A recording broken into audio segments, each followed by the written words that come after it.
Yeah, people, welcome. Checking in again another episode, first episode of the new year. The Nick and Dan podcast. I'm here, Nick. I'm here. With Dan. Yeah, the Nick and Dan podcast. Lots of stuff to talk about. Later on in the video. But I just want to tell everybody who normally watch. The episode. Nick and Dan podcast. Happy New Year to everyone. First time seeing you guys live. Watching us live, on this platform, on the New Year, Daniel, how you doing, man? How you doing? There, don't know. Best of everybody who make it to 2025, who have been from the start to now, everybody will make it to 2025. We are here and we wish to continue the same journey. I don't know people, but ready to kick off the ball, a new season. It feel like a new season for we, because we haven't been doing this podcast, Nick and Dan podcast in a minute. So it feel like a new season, but as I say, the people them who has been here from the start till now, respect. Yes, people, respect. Loads of things to come talk about. You don't know, you want to wrap up, what's happening over the 2 days, Saturday and today, the EPL has, one game tomorrow. So, we will chit chat about, majority of the games, majority of the big stuff that happened in the EPL. And, we're here to talk about two interesting topics about the Reggae Boys. As you know, this podcast is all about three segments. We talk about our starters topics, and you don't know, we jump into the Reggae Boy, Reggae Girl, whichever one it is. And then, we close out the show with the EPL recap of the weekend, the mad crazy weekend of what happened Saturday and Sunday and what to happen tomorrow. Yeah. Any new things for the new year, 2025? Yeah, me personally, I just want to be more consistent, drop more content. But you don't know, you already know my situation, no family member. Is me I say so. There's a lot of work. You hear me? But we're still there, regardless. We're gonna strive to be give a promise to the people them at least the Nick and the Dan podcast every Sunday. People Yeah, them I are mean, eating. we took a break, Yeah. the Christmas period, congrats, to my brother, that, another child on the earth again. You understand? It's always a blessing, man, to welcome another youth on planet Earth, so that's why we kind of took a break away from, the Nick and that podcast. But there again, give Daniel a couple of weeks, to you don't know, catch up with his family over the Christmas period, the New Year's, what a time and how it feel, to get a newborn, during the holiday season. How was that? How it's feeling? Is it a Christmas present for you, and it's a 2025 present for you? Yeah, of course. As I said, it's like a gift from God. You you know, holiday seasons that is for presents and gifting. So getting a newborn baby around that time is, very like a gift. Whoever born around the December Christmas period, you just feel like it's a present. So yeah. Yeah, man. Congrats again, man. Congrats. But people, we're going to get into it. We're going to get into it. But Daniel, oh my God, I have, you don't know the starters topics, I have one. We're going to chit chat about a few things. Spend a couple minutes in this segment. You know, VAR. They will announce, inside. You know what the NFL do. Other sports in the US do. The VAR announcement. You can hear what the referee say. Yeah, I don't know what happened to Daniel if he can. I'm here. I'm still here. Yeah, but you know what happened. When there's something happening in NFL, you could hear the referee, giving the announcement through the entire stadium that will announce, coming. The EFL, the first leg, start of the first leg of the EFL. How will you go about that? Like, how you sums up that? Um, I'm always open up for something new, sometimes it's best to leave the decision up on the referee them, because they've been making a lot of bad decisions. So sometimes for them to like explain it on the big board, you know, Yeah. because I rather instead of leave all the decision up to the VR room, I wish the referee them take more accountability on the field itself and say, hey, this is why I made this decision. Because I feel like in today's game, we more like focus on blaming the VR. You get what I'm saying? So knowing that the referee will be the one that's putting out the information on the big screen for the whole stadium to know, then it's all right at the referee decision. But when VR make decision and nobody know why them do that, because I see on social media like couple weeks after them bring out the recording for the decision that I make. I mean I want that. I want to know Inside. why. Yeah. Yes. Yeah. I'm just hoping that that the new segment for the VAR, I'm just hoping that people they don't just give the referee some mic and say, hey, make an announcement. Luis Diaz was offside. Luis Diaz didn't offside, especially that game that they played last season, Tottenham Hotspur Stadium. Yeah, I think Liverpool got robbed. But I just hope it can be more progressive more than how it is right now. But moving on, moving on. Talk about it's crazy. Some big stuff is happening. In La Liga. But I just want to talk about that first one, the Vinny red card, that game that they came back, 10 men on the pitch, beat Valencia at the Mastaya. Valencia new coach Carlos Carvajal, showed a lot of character in that game at home. We know he's a Valencian born. He grew up in the system. Once was a Reggae boy coach, old gate at West Brom. But when I was watching that game, on Friday, and I saw Real Madrid went down, with one man, Vinicius in the second half, I tell myself, hey, Real Madrid will go on to draw this game. But I wasn't expecting to see Real Madrid win that game. But what's happening with Vinicius, man? I think he just have this stigma around his name. It doesn't matter what he do. In La Liga, it's just always going to get this backlash. The fans, they will provoke him. And how you think he can manage these type of scenarios? You just have to avoid it. You get me? I don't know why. I don't know why him not avoid it. I don't know why. I don't know why Vinny is making it get it to him. Remember the season when Real Madrid won the Champions League when they beat Liverpool in the final when he scored that with that winning goal. Yeah. I don't remember he did. I don't remember anything like that happen. Yeah. Is that season when Benzema left and the more responsibility on him? He just started to get. It was completely quiet after field issues. Yeah, he was very quiet. Even when the incident between him and Benzema, he was very quiet. Yeah. You know what I'm saying? He was very quiet, humble. I don't know what happened. I don't know if the hype is getting to him where he feel like he's untouchable. Nobody enough to say nothing to him. Like, bro, you do know that you're one of the best player in the world. These are the tactics that these teams are gonna do to get you off your game. You get what I'm saying? They did it to Messi, they did it to Neymar, they did it to Hazard, they did it to Ronaldo. Diego Costa. Bro, Costa was one of the worst. Diego Costa got every stadium get boo. Yeah. You know what I'm saying? Even right now, Cucurella got every stadium he's getting boo for no reason. Him just like get boo. You get what I'm saying? It's a part of the game. Fans do this to get you off your game, and Vinicius Jr. is one of the main man in the game these days. And it's like him don't know how to angle the pressure. At one point, I was saying maybe them are pick on him. It was racism.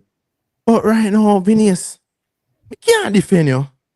Come in a scene of racist. You see me I say? The keeper gonna always do that. Keeper do that all the time. Like, bro, keep your head in the game. They are trying to throw you off. Yeah, the keeper was embarrassing. The keeper fall over. But the rule is though, Daniel, the rule is once you touch a player in his face, it's a violent conduct. You give, VAR something to talk about, something to review about. That's the rule. If you touch a player or push him on his chest, on his shoulder, then that's a yellow card offense. But the rule is the rule. Once you go in the player face, that's a violent conduct, and you're going to open up to get the red card, and then it's probably can get the maximum, match ban, which probably could be 4, will miss the game coming up tomorrow against the third division team in the Copa del Rey, the semi-final game I think it's in Qatar, when they play Mallorca. They have, if they beat Mallorca, he will miss the other game, and then on the weekend, the other weekend they will play Las Palmas at home. So if he get the full punishment, he will come back in the Champions League game against Salzburg in the Bernabeu. Moving on from the Los Blancos, Barcelona, man. Daniel.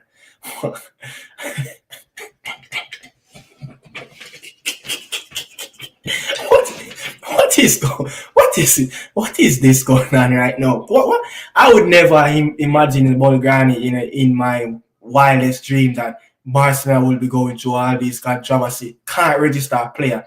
They only register a player from the start of the season until December the 31st, hoping for player to injure. Danny Olmo, a local lad, someone that left the academy, left the football club at age 16 to go to Croatia, to further and get first in football. Now he's back and he's going through this controversy, man. Barcelona set themselves a failure in terms of management in the future, in terms of cash trap. Embarrassing, as I said, embarrassing. It's just a bad investment over the years. You get what I'm saying? Messi happy. Yeah. Just constantly just refunding Messi so much unnecessary money over and over. And you get what I'm saying? No, it just come back in down to bite them. You get what I'm saying? Yeah. Embarrassing. All you have to wait for other player to get injured to register your player. Like this has been 3 years going on. They be going back and forth. Yeah. Even though I'm still for some way, them still like a find out to forget this player register. That's what they do. You get what I'm saying? Yeah, but it's embarrassing, man. Like all of the mighty of Barcelona has fallen. You get what I'm saying? Like it's ridiculous. Like the Coutinho, the Memphis Depay, the Antoine Griezmann, all those signing, and then the poor recruitment, all those signings come back into the club. You get what I'm saying? They used to splash the book. You get me? Where is all that money that they get from Neymar Jr.? Where's all that money gone? You get what I'm saying? All this, move on from the Catalonia. We don't have much time, to spend on the Catalonia. King, welcome back again, man, to the Nick and Dan podcast. My brethren, you understand? Bless up yourself. Happy New Year. Good luck in 2025. You and the family, and you, the younger one. You are mute. How you doing? Blessed good night, Nick. Dan, big up yourself to everybody. If on the stream, you don't know, like, share, and subscribe, you see me? No, one family. Happy New Year to everybody. The audio good? Yeah, man. You hear clear right there? Yeah, man, I hear clear and clear. Yeah. Yeah, man. Happy New Year to everybody, man. And just a try join in. We hear not talk about the Barcelona situation or the mighty have fallen. And then the movie at the camp no as yet. Yeah, I tell you about. Sorry about yeah, man, big up on yourself, and you don't know that area. That area, great things that because great things, brother. Great things. But we just finished off and then start with the first segment of the show. Daniel, I have to say though, Atletico Madrid is right there. They 12 wins so far. Look, this remember when the Atletico that won the season, won the La Liga, in 2020, 21, the COVID time, and then you go back into when, Godin got that famous header in Camp Nou to win the La Liga title in Barcelona. How impressive you are this new insurgent of Atletico Madrid, with Gallagher, Julian Alvarez. Is it that, this team look more proactive, like, they can snatch it from, the Los Blancos and the Catalonian? Yeah, of course. Diego Simone, he's basically get the most money, the most bucks as a manager in the world. He have been there, he have won it in between the two giants. You get me? So yes, they are capable of snitching it, because Real Madrid, not convincingly, but they know how to get it done.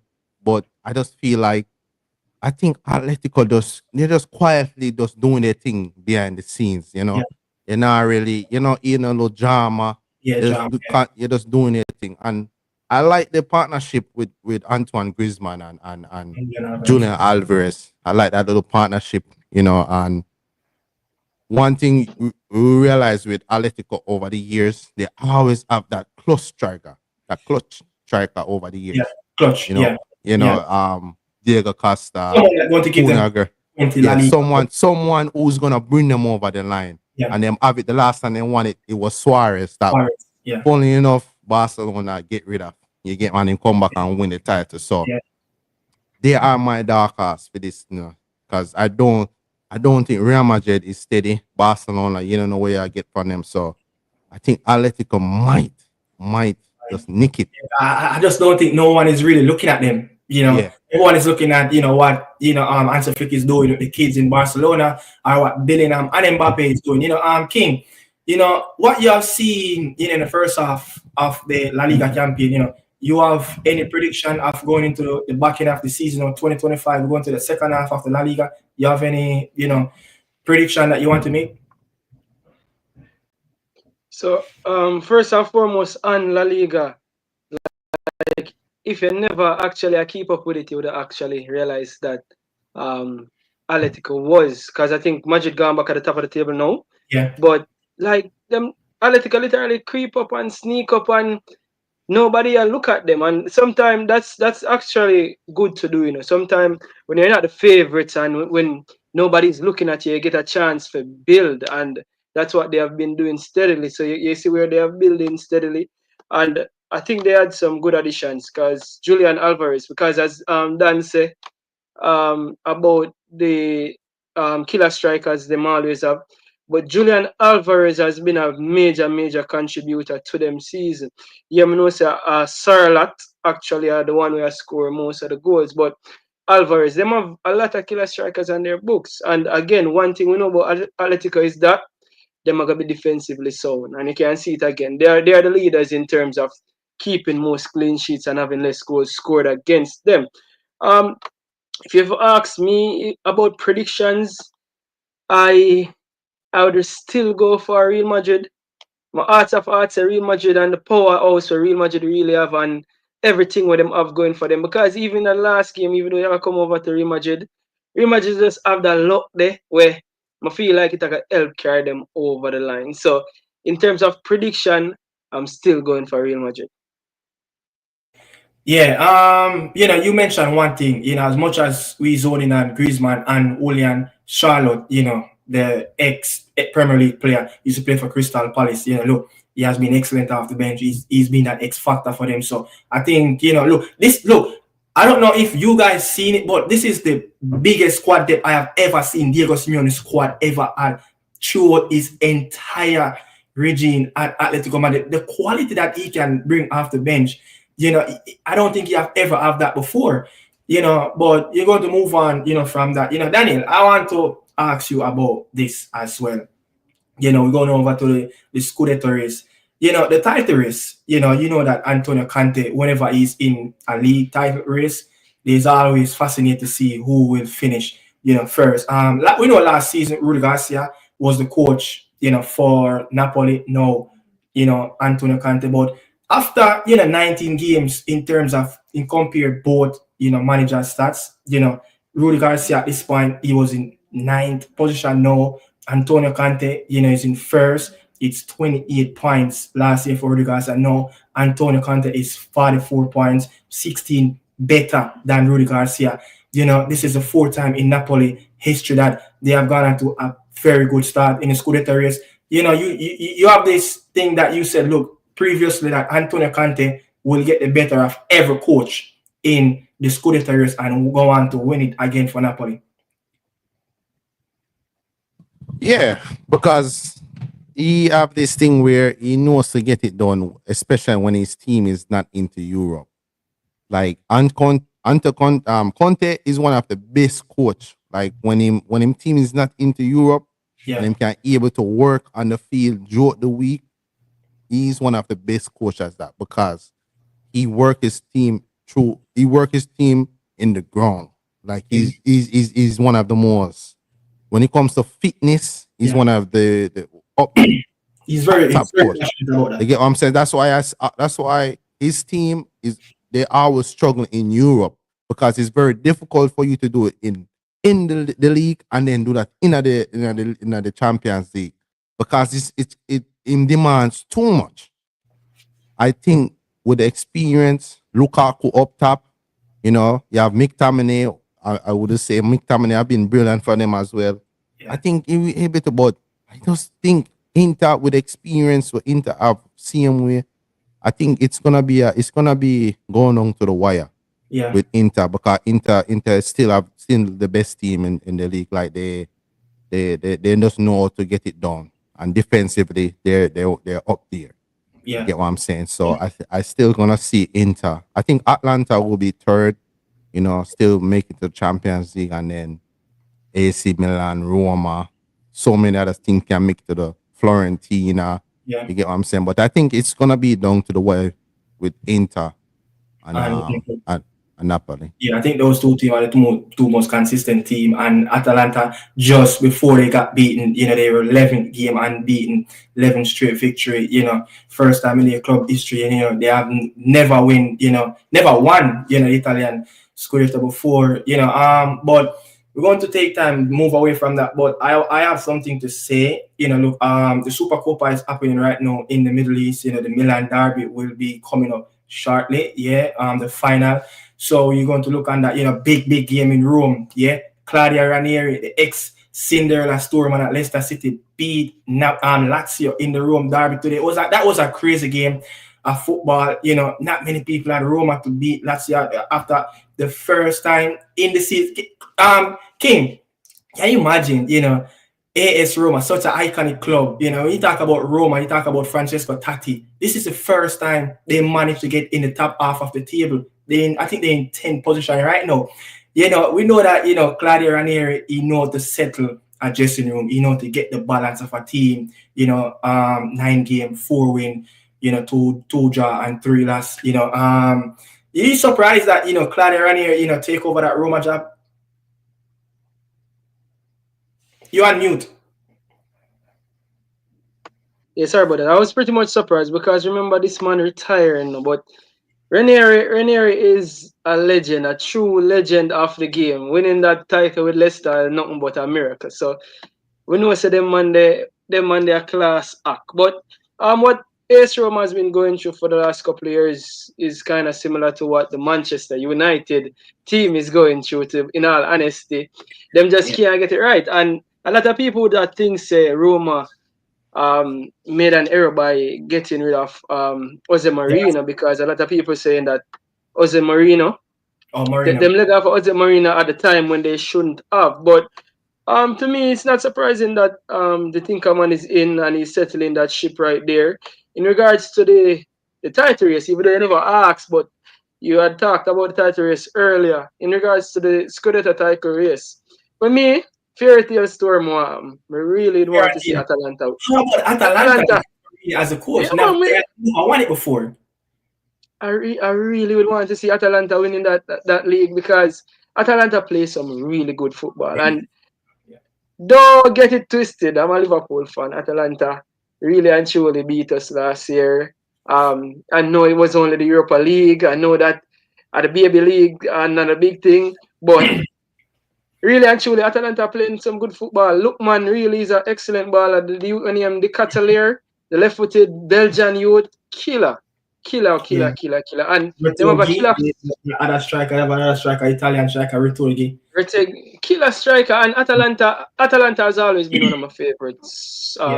Team in Italy over the past couple of years. They usually have some killer forwards. I don't know if you remember Muriel and Zapata. Them always have some. I think Zapata was my favorite over Murillo. Zapata was just a beast, man. He was just a beast. And so ironic, Muriel was my favorite because Muriel somehow reminded me of R9. I don't know why. Don't come at me. I'm not compare. But him just have one silky thing. But yo, Muriel, oh man, I don't even know where them gone right now. Yeah, But yeah, them always have some killer forwards. And for me, I know they're playing a back three, but it's so attacking. And yeah, him are one of the coaches I must show you. Gasperini are one of the coaches I must show you. Say, people usually think so playing a back three is a defensive system. If you have some wing back them where fly up the wings and I saw them wing back them play. It's a very attacking team, even though they play with a back three, and I would want to see them winning it. If you ask me, that's what I wanted to see, but I can't see past Inter Milan. I think Inter team is really too good. yeah. So I would think that they're gonna pull through eventually. Yeah. I think the back end of this time last season, Inter only went on to lose one game. But rumors, Danilo and Federico Chiesa, your player at Liverpool is reportedly, interest of Napoli. If they can get those players in to strengthen the squad, it will be chaos over there. AS Roma, AC Milan is under a lot of managerial changes. Don't know what's going on with the Rossoneri's, but it's time to move on and move away from the first segment. People, look, I'm here, with Dan, I'm here with King, Ballpree TV and YouTube. Make sure, who on the stream watching don't know Ballpree, you smash the like, Ballpree and, Daniel Martin YouTube page, we're here chilling. This is the favorite, segment of us, the Reggae Boy segment.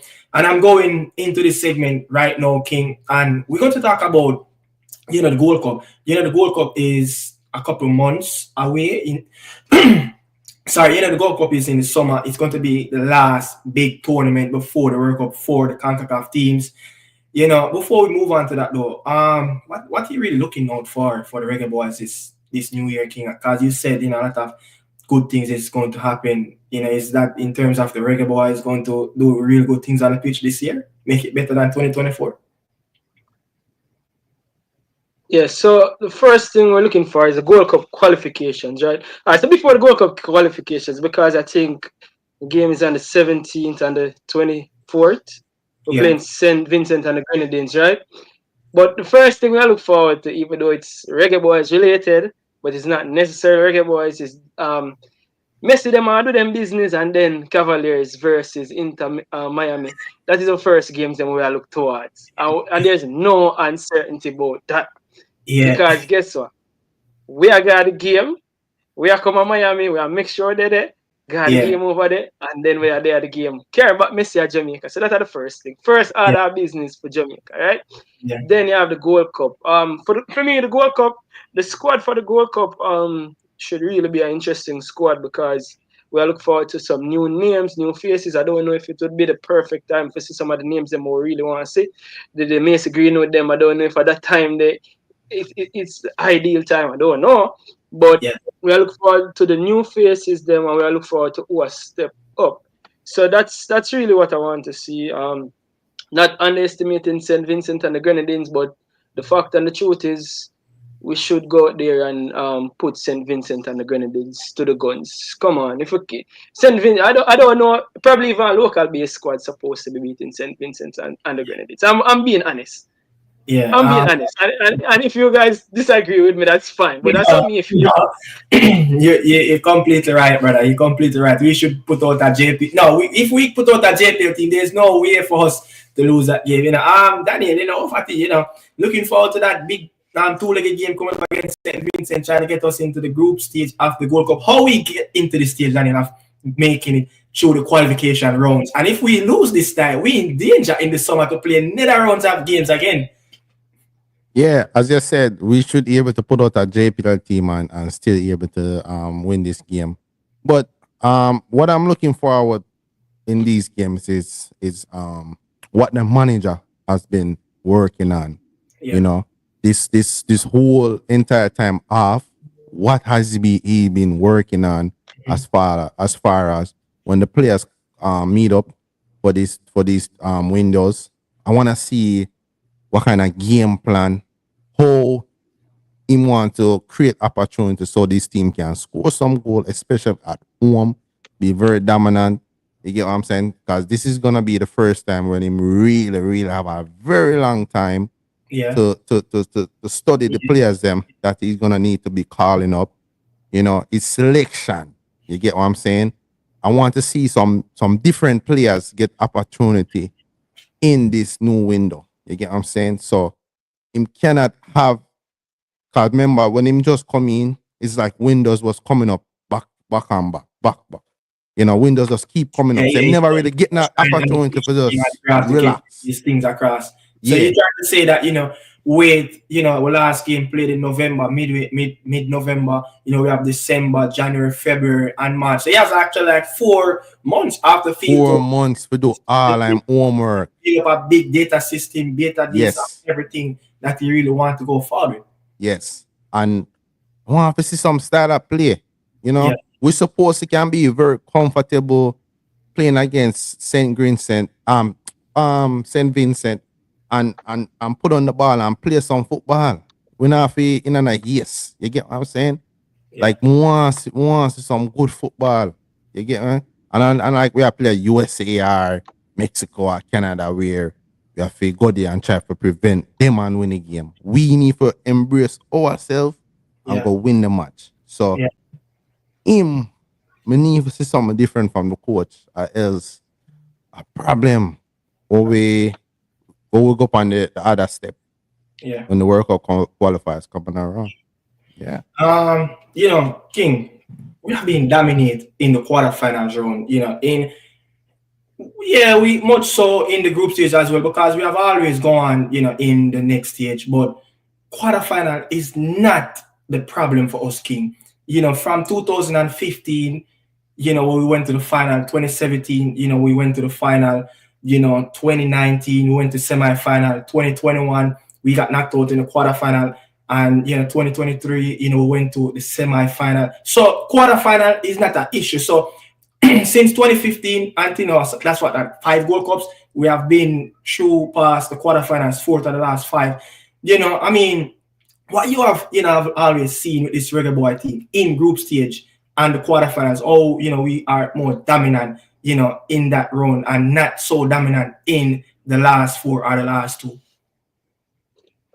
So that's pretty much straightforward. Where usually when you reach the latter stages of the competition, you actually play the big teams. Them. So you go back up the United States, the Canada, them, the Mexico, the Panamas, them, and that is where we usually stumble. So playing the group stages of these tournaments, we usually cruise through. As I said, quarterfinals is not where we usually meet the hardest team. So now that is where we have to show the next level. Now the projection of the team needs to be where we are competing with those teams and beating them. And if Steve McLaren can actually get one over the line and actually win a Gold Cup, that would have showed the progression where the team is, because really and truly, yes, we are not competing in World Cup qualifiers with the USA, with the Canadas and the Mexicos, but those are the teams that we really need to use as a standard as where we need to be.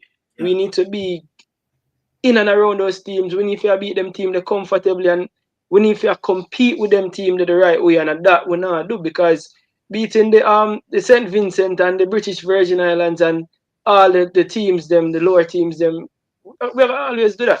You get me? I say that's expected. So now it's about the teams them we rank higher than we.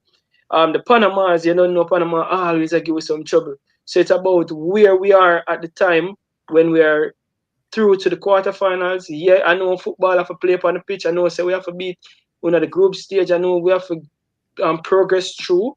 But I don't, as I said, we usually progress through under various different coaches, because all of the history we just named out, those history has been under about 5, 6 different coaches over the years. So it just shows you say a coach supposed to get through to the group stage, Yeah. to the knockout round.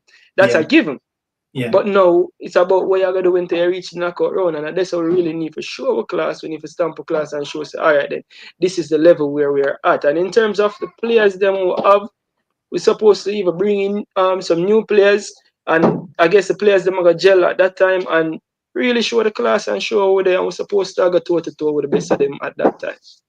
Yeah. Daniel, the last four to the last five, the quarterfinal, we have beaten 80, have beaten Canada, we have beaten Panama, and most recently, we have beat, Guatemala. Why is it that this team is like we're not showing that dominant force of how we showed, against those teams in the quarterfinal into the lateral part of the Gold Cup where where matters means most. I think it's just I don't know. It's like a fear factor in the players. I don't know why when we come up against the US and the Mexico, we just look like we lost our ability to play football. You get me? I don't Yeah. know why. It's like for instance, you put a Liam Bailey in Aston Villa. I know he's not been the best this season, but last season, if you put him in Aston Villa, he knows to play football. You get me? And then when they're in Jamaica coming up against Mexico, Mexico and USA is not the same quality of the team in the English league. Yeah. So why the players don't know how to play football? Most of these players that you tell me about that playing in the championship look very decent when we Yeah. see them play. Yeah. Casey Palmer, you always defend Casey Palmer, say your Casey Palmer is quality. You get what I'm saying?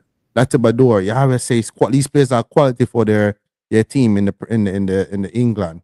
But when they come to Jamaica, they just lose the ability to play. I understand the previous coach have not able to. The previous coach basically done tool in a couple months. He basically done tool, but these are players that are playing at a very good level. So why when we come up against these teams, we don't know how to play football? Like we lack ability to play a team game.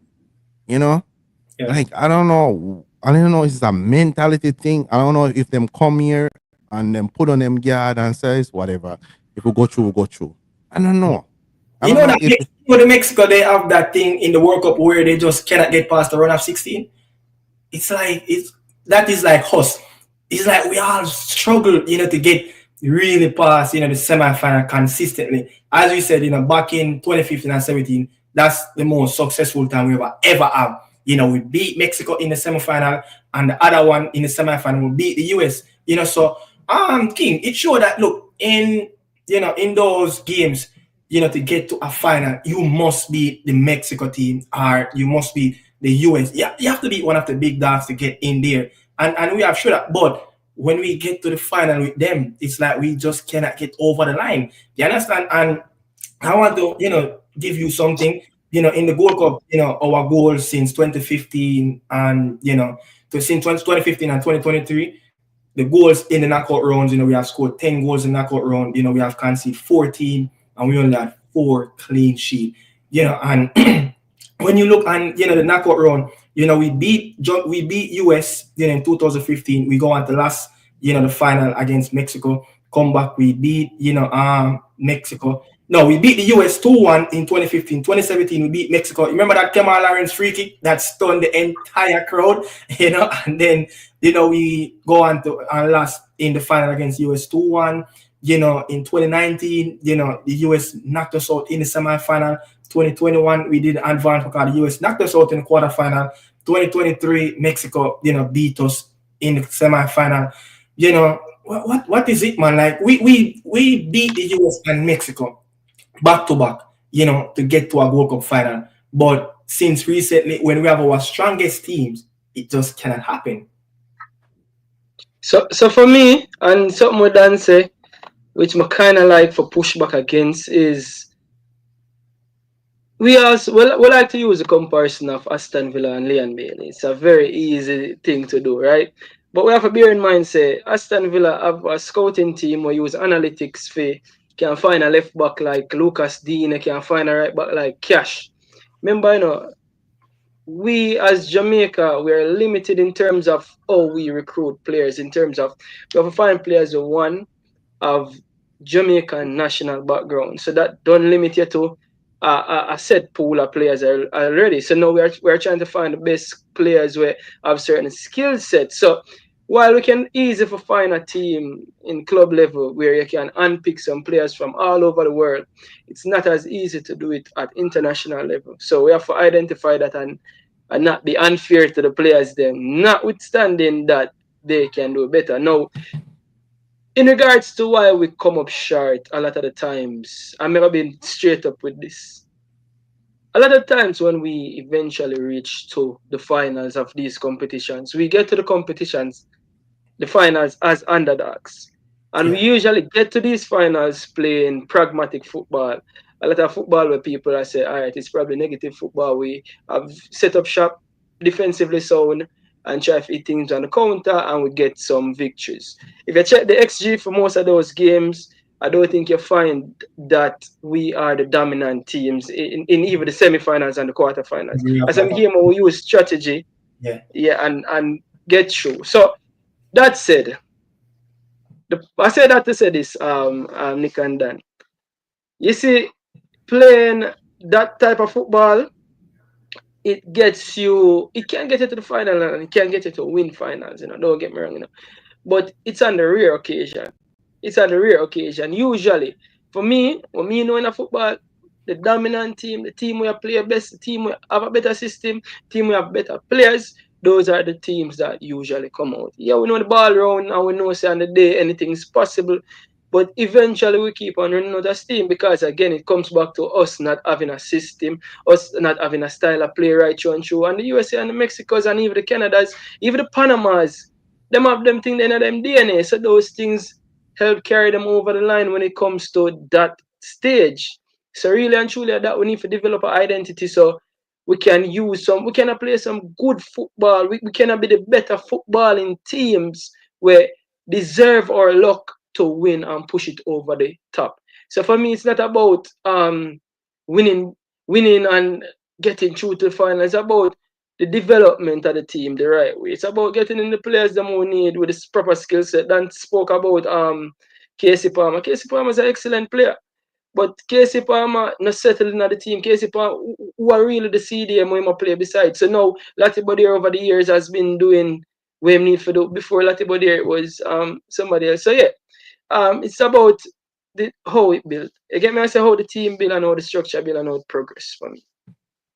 Just have something to say quick.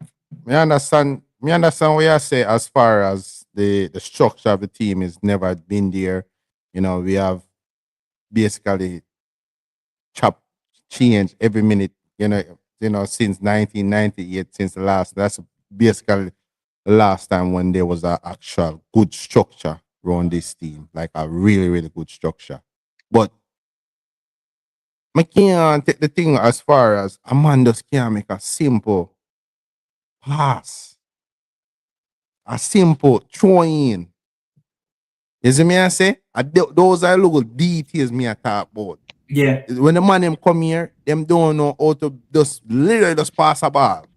Literally just no lack of awareness. Yeah. You get me? That the basic of the game. That's what I'm saying. When the players them come here, them look like them never play football before. Yeah. You get me? As a footballer, you supposed to can able to do the basic. You get me?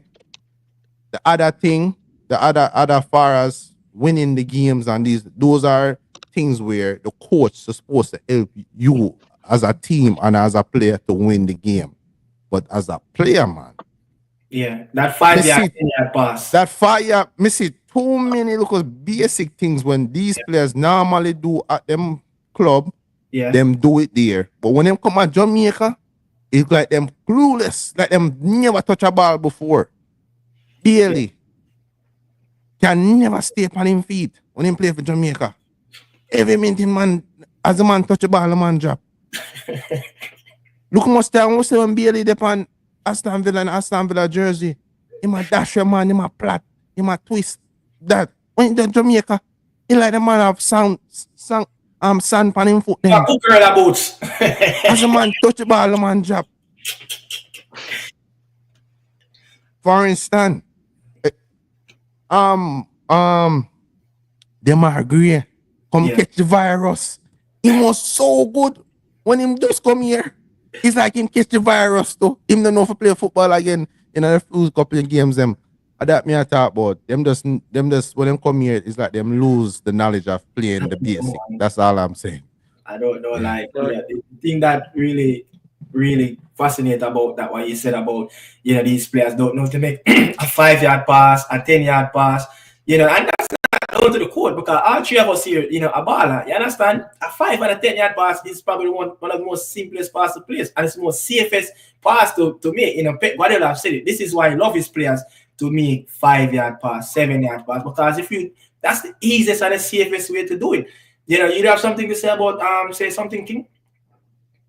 No, I say him spot on in terms of that part I don't know, because I never know say that part they matter about me doing the simple things or the basics, because the basics have to come back to the players, as you say. So for the basics, really I talk about individual players who are professionals supposed to be able to carry out the basics well. For me, I don't see that per se. I don't see like players being incompetent of making 5-yard pass. It might happen on a one-off, but does it happen in general? So, and then again, I must say this again. Like, understanding the system and the style of play. All right, so share away about that. If me not know what you are and got me, I put a pass right here. So I guess over time you call it chemistry. Team chemistry will help this, and that will also improve. So over time, and again, if you chop and change so much players and the players them to settle in. Me I try to make excuse for them, don't get me wrong. Me I try to make excuse for them, because me I try to find out why these things are not happening if that's the case. Yeah. Because really and truly, when the team settle the right way, when we say these are the core players that we have, I think we're gonna see an improvement in doing the basic stuff. Because what is the virus? You said you call it a virus, but what is the virus? Is it that the sun too hot? The virus of not doing, the basic, of not doing the bare minimum stuff in terms of, show that fight, show that hunger, be more consistent in your gameplay, because the Margaret in his best year of the Reggae Boyz, 2023, 11 games, 8 goals involvement. He was one of the best, in the team. I know, what he have done. But for me, for me, if I like to look at the players individual, what them are going with subjectively. That's the word. I like to look at them subjectively. It's hard for group them up, because look at the Mario Gray situation again. The Mario Gray situation is one that he hasn't been playing for his club. You see, he might look at move right now, so that affect the Mario Gray. So these players have some psychological thing we are going as well with them. I don't think I make excuse for them. No, that is right. Look, the mental. I heard you said this before on a platform that, look, if your mental space is not here, you cannot play the football properly. It's going to affect you. Hear this. Do you ever think about it this way? Sometimes I wonder if the players them come here and realize that the expectation is not high as how they thought it should have been. Like if you go play for Germany, Brazil, people are want boom down your house for one match. Jamaica, we got cuss and flare and make one bag of nice and blah blah blah. And then after that, we're going to business, we're going to party. So me I wonder if the players them come here and realize, say, wait, so if we lose that match, we get knocked out of the tournament. No, come out of that. So me I wonder if the players then when them come here and realize that them level and them comfort ability get low and say, oh, I can't do whatever I want. Yeah. If we lose, we lose. We win, we win. So that's my feeling. That's what happened. That's the virus. Yeah. That is the virus. Dan, are you accusing these professionals of coming to play for Jamaica on vacation? That's what you're trying to say? What's up? Mr. Man done tool for Manchester United. Mr. Man done tools for Chelsea. Who's Jamaica for done tool for? Mr. Man done tools for big club already. I make manager get sacked. You think man afraid for done tools for Jamaica? Come on. To be honest, I just think like with the recent times of the Reggae Boyz, especially in this 2000 era, I think what is really lack around the football king. I know you listened to that Fish Try Sims interview that Ryan did, a couple months ago. That's a classic interview. I think that interview should be republished out there so people can actually listen it again. I think the standard around the Reggae Boy team, and you could say, look at either club teams, the standard around Manchester United, it's not the same as if when Gary, Roy Keane, all those players were in their prime. No, if you look at the Reggae Boys, who is setting the standards? Who is setting it off the field and on the pitch with performances?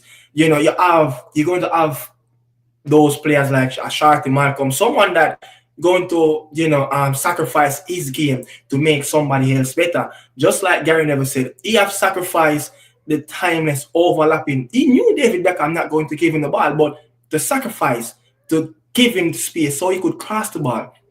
Who is going to do those type of dirty stuff in our Reggae Boy team? And it's just a whole lot of stuff that need to change, but the standard, I think the standard and leadership is the biggest thing for me, that why sometimes we go into big games and big occasions, we cannot be consistent. We might win a one-half game like we did in 2015, 2017, beating Mexico and US in our semifinal game, but we crumble, like a blue cheese, that think like a toe, But when you look at it, man, what you think though, the standard around the camp, who's going to set those standards like back in '98?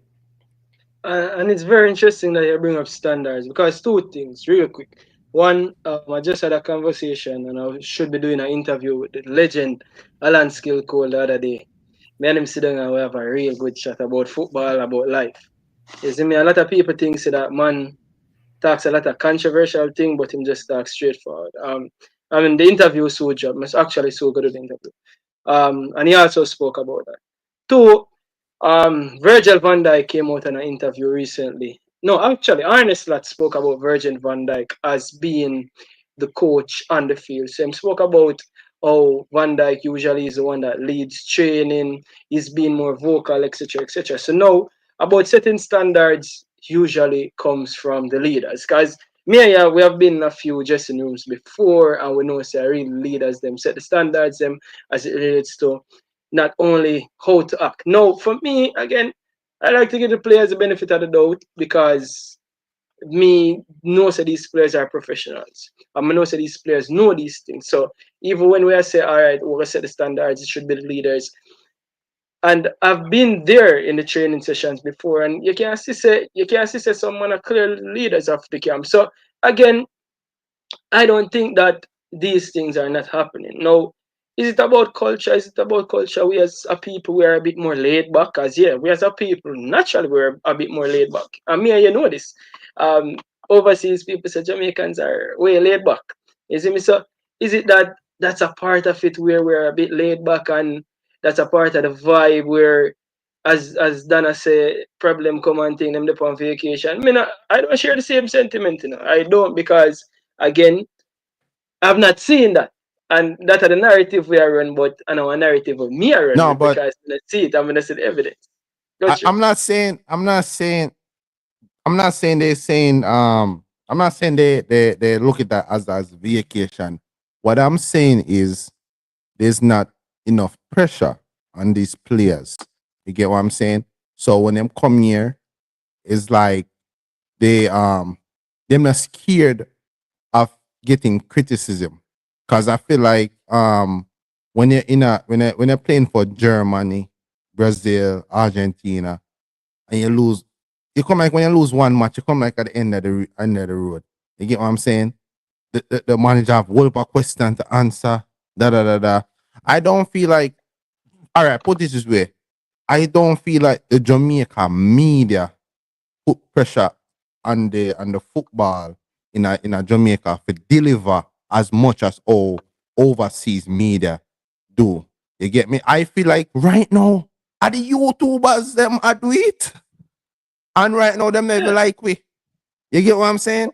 So But we are the media. We are the media in a we dance. So are at the the end of the media, day, but we are the we are the media. outsider still. We not got a press conference to ask certain question. You get what I'm saying? So there's still a barrier that's between we and them. But we're not in there. Them media man are not going there and bad up the JFF and the coach and ask some questions, some difficult questions. Them not do that. Them ask some Dan, question. never say that not fair either because when we go press conferences are we full it up. Like we go press conferences are only YouTubers You there. ask the right No, question. You ask the difficult that's question. that is the key. So now over time now, You never ask that the is the difficult key. question because you still want to be there. You get me? Because them are gonna look on you Exactly. like, what a brother you Yeah, ask? You might exactly. ask too much, you might ask the right things them. Them not Yeah. want you ask the right Exactly. things them. They want you ask the friendly question them. You get me what I'm saying? So I don't think it's them now how ask. It's about we have to learn for articulate ourselves and learn for ask it. Yeah. So it's about asking it in a we have to learn how to ask these questions Just the get your right way. balance. Because we have the opportunity too. Because again, I've been to a few of these press conferences myself. I'm a YouTuber. So it's about and that's something me I look forward to. A part of the thing when me I tell about going into 2025 is about Yeah. how to put these questions the right way for hold these people accountable. But I get what you're saying, Dan, but I don't think per se that we don't hold the players accountable. May I tell you, me think let me ask you Jamaicans this. Let me harsh just on ask you these this one players. question. If you was Don't working you? for TVJ or CVM, I use a journalist, I go press conference all the time. Wouldn't you be asking serious question and question that difficult question to them? Wouldn't you be asking them question there without even think about it? Yeah, I understand what you're saying, but again, those media companies, them have to be a bit more politically correct No, but me than ask you, but answer the question when I go say, would if you was working for RJR, CVM, TV, or CVM, and you're a journalist, like you're up there, I do your thing for a long time, and you see foolishness, wouldn't you be asking those questions?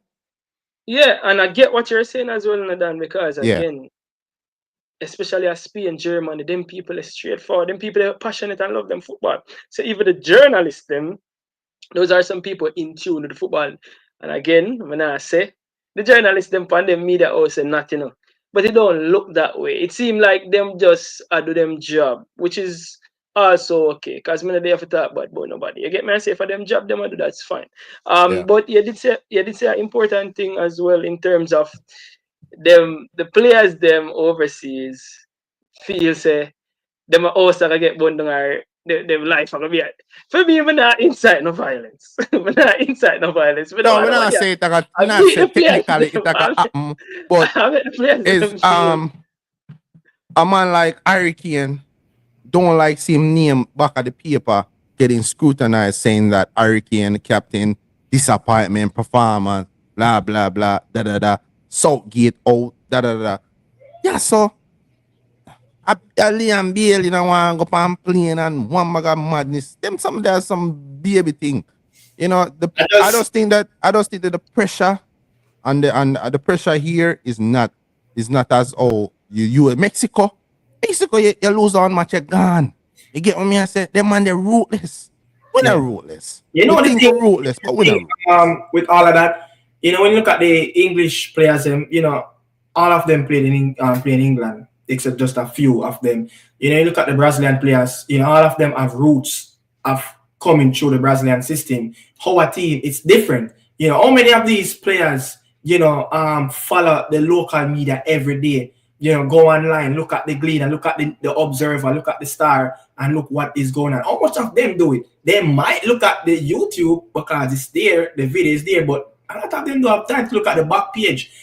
So it's sometimes you have to put local things into context and strike a balance. So I don't think the media, even the mainstream media in Jamaica, put a lot of pressure, especially like what we have done in the Nations League at home and home farm. You think Brazil could play a World Cup qualifier and not qualify, for the World Cup and not even score a goal at home? You think that would have been rest that easy? No. I think a lot of these things need to come up, and we need to have that fear factor of look, the playing for the Reggae Boys, putting on the black, green, and gold. That shirt should mean everything to you. Your family is on the line. Yeah.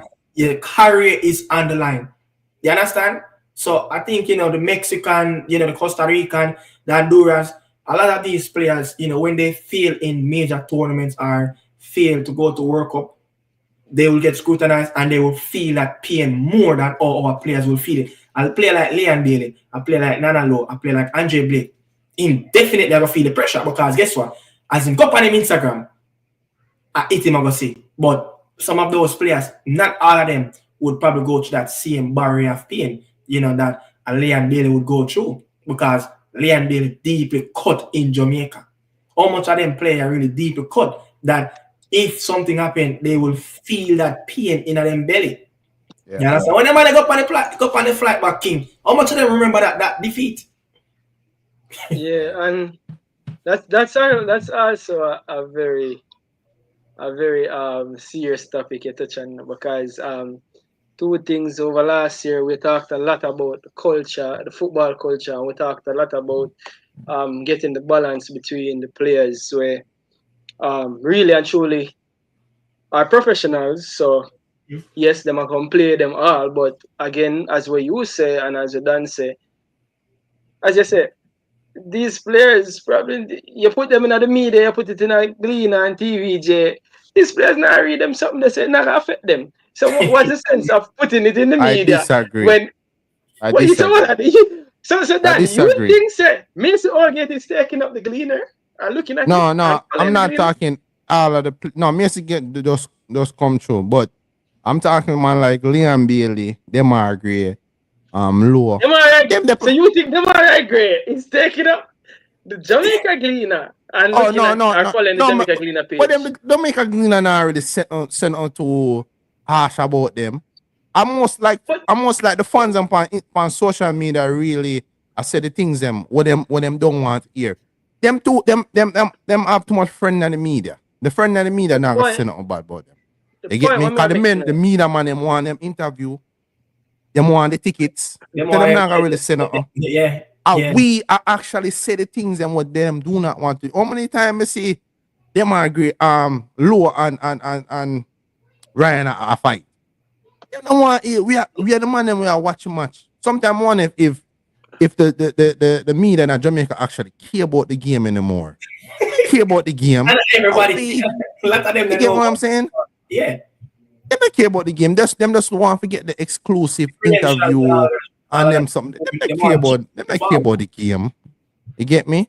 So I think that as far as the top man them and the thing or been around the team for a long time. Them right now we them are look fun because we are the vice. You get me?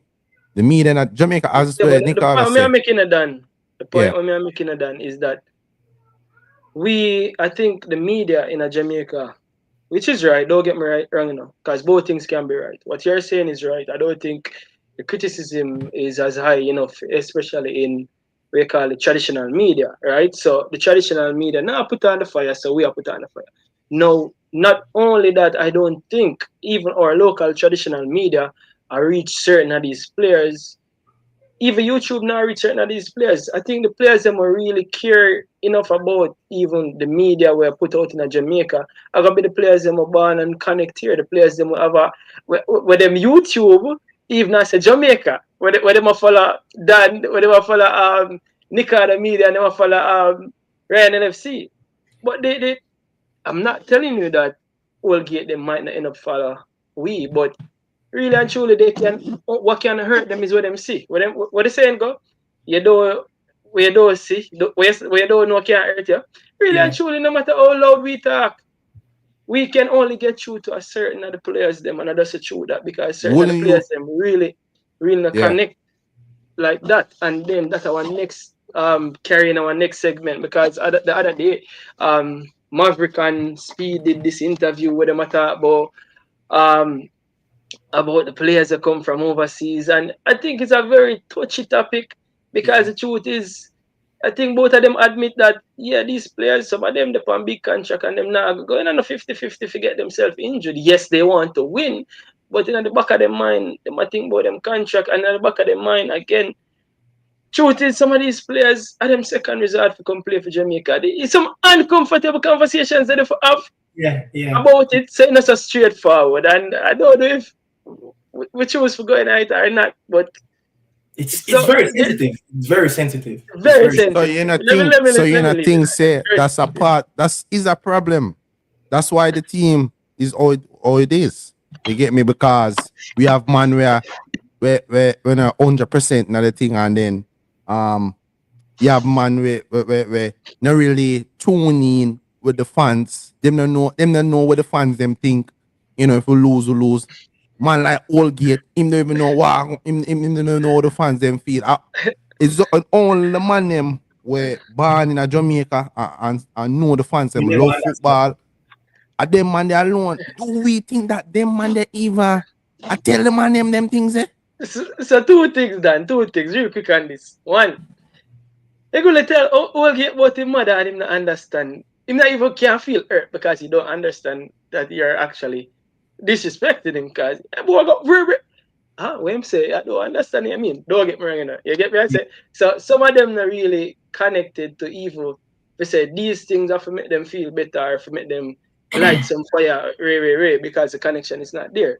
Now the second thing to that is finding quality, because again, football is a game of you need the better players out there. So it's about striking the balance between finding the better players or finding players where can come help. Whereas again, because again, in recent times we see some better players there, we see some players we really want to see, but the commitment is not there on that level. And then some players are half-heartedly commit again because it's good for them international career. So never left it as it's very sensitive. Yeah, I want to. You know, yeah.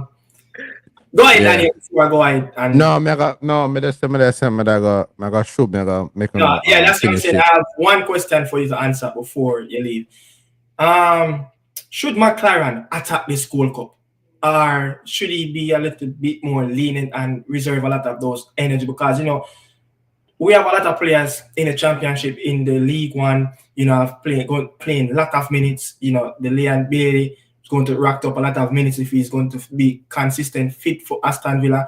Bobby Reid will always be fresh because he's not going to get that much game time. We know the standard for Mikel Antonio. You know, Ethan Pinnock is injured. You know, he'll be out for a little period of time.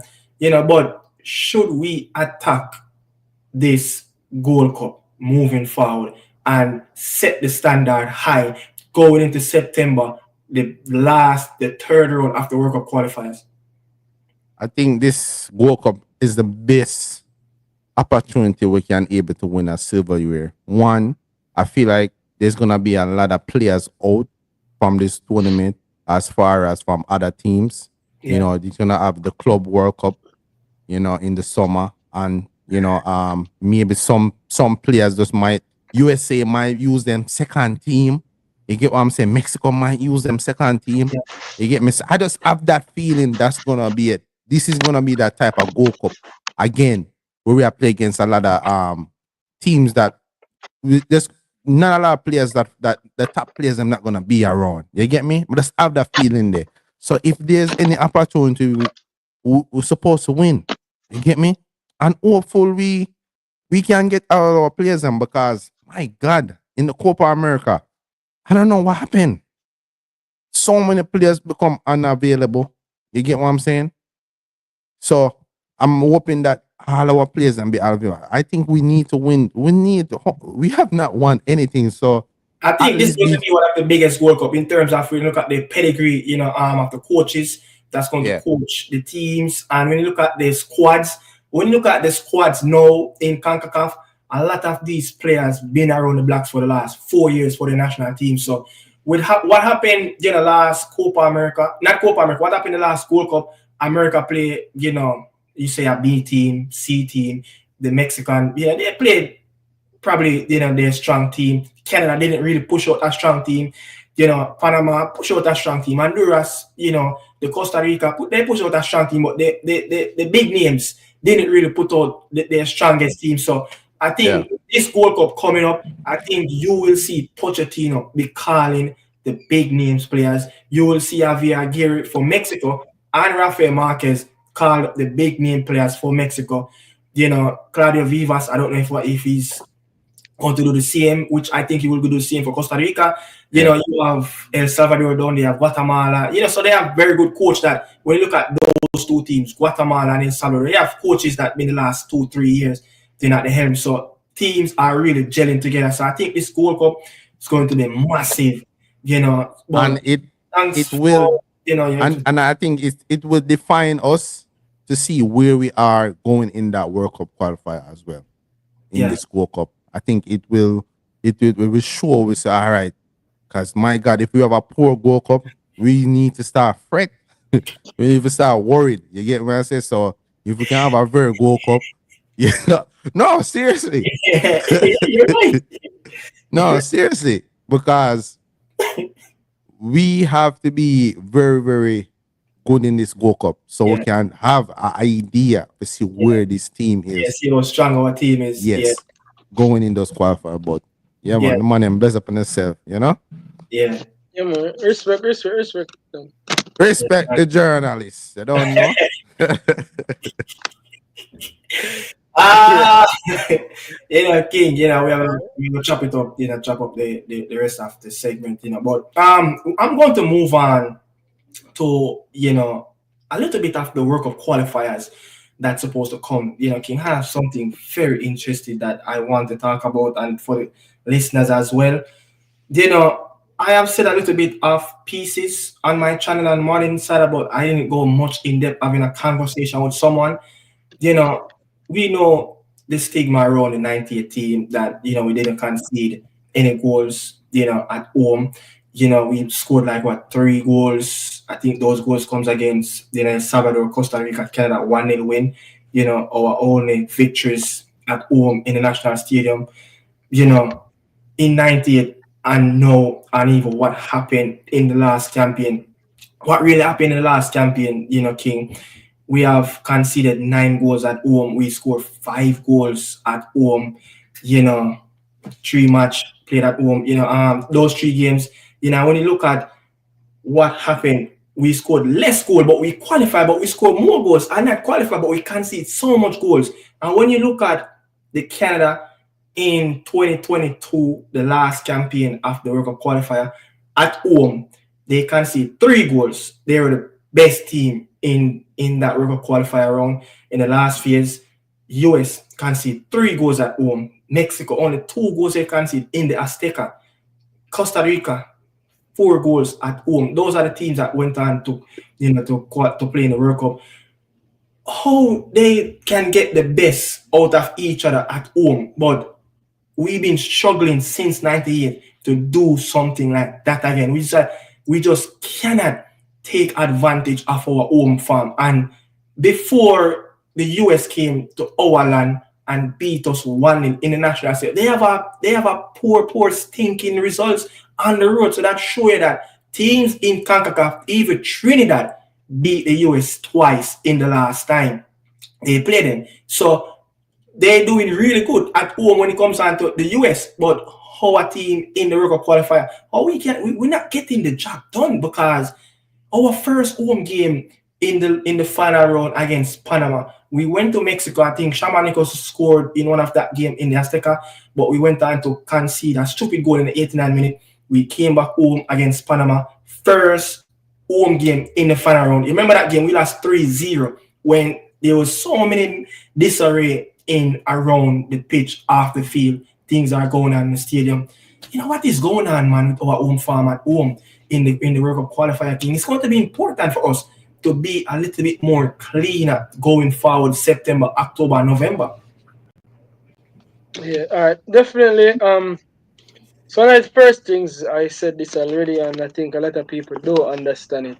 It's about understanding how to use your home field advantage, right? Yeah. And I don't think even the coach understands. I said it because what day I go the game them play at Jamaica, right? Recently. So again, I said this, one of the things that happened was the boys that came around the stadium when certain players were out there. The truth is people go watch football for watch players. You get me? I say, me, I'm a washed up old man. If me did put on the Jamaica jersey and then nobody no want to see David. Nobody no want to see King. You get me? I say, so now, the people them go out there for see who them want to see. No, strike the balance. I don't think these people go out there for see people where can't get the job done either. Let me say it this way. So, again, I always talk about Kaim Dixie coming on and the buzz weight bring on the vibe weight bring on. I think the coach missed a trick. I think the coach missed a trick in terms of how you use those players. Yeah. You give them instruction to carry out there. But also those players are players where keep or get people off of them seat. Those players are players where make the crowd more engaged. You get me? I said draw the crowd more in the playing or in the team. And again, home crowd is important. I think a lot of people, yes, a lot of people have to watch football on TV because again, and everybody can be in the stadium, but you have to use the stadium, you have to use a vibe, you have to connect to the crowd, you have to connect to who did it. I think that's something that is lacking. You get me? I say I think it's lacking. A lot of people are gonna say it's lacking because we yes, we see these players on TV, but can we really connect to them? Can we really connect to again, as I said, I miss Allgate, not to bash him because for me, and I don't want people get me wrong, these players we can come add value have to be added to the team. But again, if you tell me, so again, say, hey, boy, you not play good. Go ray your mother. Him going to understand that. So we can't. So sometimes we really can't connect to the players them that way. They stuff. Hold them accountable. I just for strike the right balance. You get me? I say, and it's very hard. It's a very hard thing to strike the balance. So if you use even your home farm at your home crowd, I think it not just happens so. If you say, all right, then you're there home and it's supposed to be. You have to feed into your crowd. You have to know what the crowd I look for. Is it me? And you have to try tap into it some more. Yeah. So I think that is one important thing what we need to do. So yeah, that the important thing as it relates to home. I don't remember if we go on a tangent and forget the rest of the question. Fine, but what I was going to say, man, when I look at how we really played at home, in the last World Cup qualifier campaign, we played. Hold on. Just give me 1 second, King. 1 second. Yeah. So for me, people, for me, all right. So the other day I took a look at the World Cup qualifying, the previous round, the previous years of World Cup qualifying, and the truth is, the truth is, they we have done poorly. We have done poorly over the last year since qualifying for 98. Really and truly, we not come close. Cause even the last time when we last outing, it was really not good. Isn't it? It was not good. So how do you use your home field advantage? You get me? I say you're supposed to be more brave at home. Naturally, you're supposed to be more brave at home. You're supposed to be more front footed. And when you go away, you're supposed to be a bit more pragmatic, a bit more defensively structured. So it's good, especially the teams them were ahead away. Especially the teams them were ahead away. Those teams are supposed to can say, all right, then if you go to the USA or you go to Canada or you go to a Panama, if you're gonna take a draw away from home, you take a draw away from home, yeah, you set up not to lose those games. And you Okay. say, all right, you win them on the home on the road. But you're supposed to set up for win your home games. You're supposed to be on the front foot. So it's about mindset. And one of the things where me kind of criticize the coach of the other day because him flip it around against USA. Against USA, we're supposed to have been braver at home. And then when you go away, that's where you're supposed to be a bit more defensively structured. You're supposed to be a bit more defensive. So that's what me know it. So I don't know if it changed or if the coach just got it wrong there. So that's how I look at it. Because again, he played a three at the back here, and it's not to say that playing a three at the back means that it was defensive. Yeah, you have more defenders on the field. You have more defensive minded players on the field. So naturally you'll get more defensive actions from defensive minded players. If you have 6 and 7 defenders on the field or defensive players on the field, you'll get less attacking output. That's just natural. Again, if you do that away from home, fine, because you know say, all right, then you have to show them more respect after them yard. Yeah. But a year yard, boy supposed to get box up. We will Boy have supposed two to get massive games rushed. in World Cup qualifier at home. Yeah. So Yeah. the So coach have to find out how for you that. I would love to hear, I would love to hear from the people outside that's really watching. I would love to hear you guys come in and, come in and strike a balance in between and talk about the importance of home advantage in CONCACAF. It's very crucial, very crucial. I remember I was watching it was just a look half video with Mauricio Pochettino was just having a conversation with a journalist, and you know what he said, King?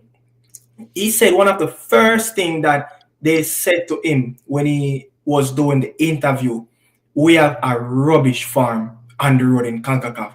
It's very difficult to win games on the road, but we have a very impressive home farm in around, in the US, especially in St. Louis. They haven't lost there in over 5 decades. You understand? So if you go to Ohio, a lot of these places, in Austin, they don't really lose games in those parts of the world. And that's very important that they told him that we have a very, very bad poor run of farms when it comes on to games in the CONCACAF region. And that's he said, oh shit, he looked into it and he realized this is bad. To go to the next level, you have to fix these things. But for us, we have to fix the home because the home is the office and we need to rebuild by the office. So, we don't really want a lot of people have a little footstep, them fingerprint, them footprint in the office. The office should be us alone. So that's why I said probably 20, 30 minutes ago, standard is very important. You said that you went to training sessions, you see standards are set, but standard not just set on the field. We want to see it. No, off the field. It doesn't just set off the field. We want to see it on the pitch in the competitive games, so the fans then can be a little bit more competent on how, they will support. Because looking, a lot of people coming to the stadium the last couple of games, it was for the first time in probably a decade or two. You understand? I see some, some YouTube reels and some Instagram reels of people do interview and I'm like, yo, it's been a while since we not come out of the office and I'm here to support the boys again. So the stats that I just gave you, in the last World Cup qualifier, Canada only conceded 3 goals at home, US 3, Mexico 2, and Costa Rica 4. So that's something that's pretty impressive that they did at home. And that's why, those teams are some of the best performances team in the last qualifier. You're looking for anything interesting going forward in the World Cup qualifiers. I know we don't know who will be in the final round, but 12 teams, 3 zones of 4. Daniel said, look, if you don't have a proper Gold Cup, something that can give him the confidence going forward, we will be shitting our pants going to September. And look, it's going to be a quick turnaround after the Gold Cup because it's just a month or so after the next international window. Yeah, so definitely. So, as I say, bro, me go run soon.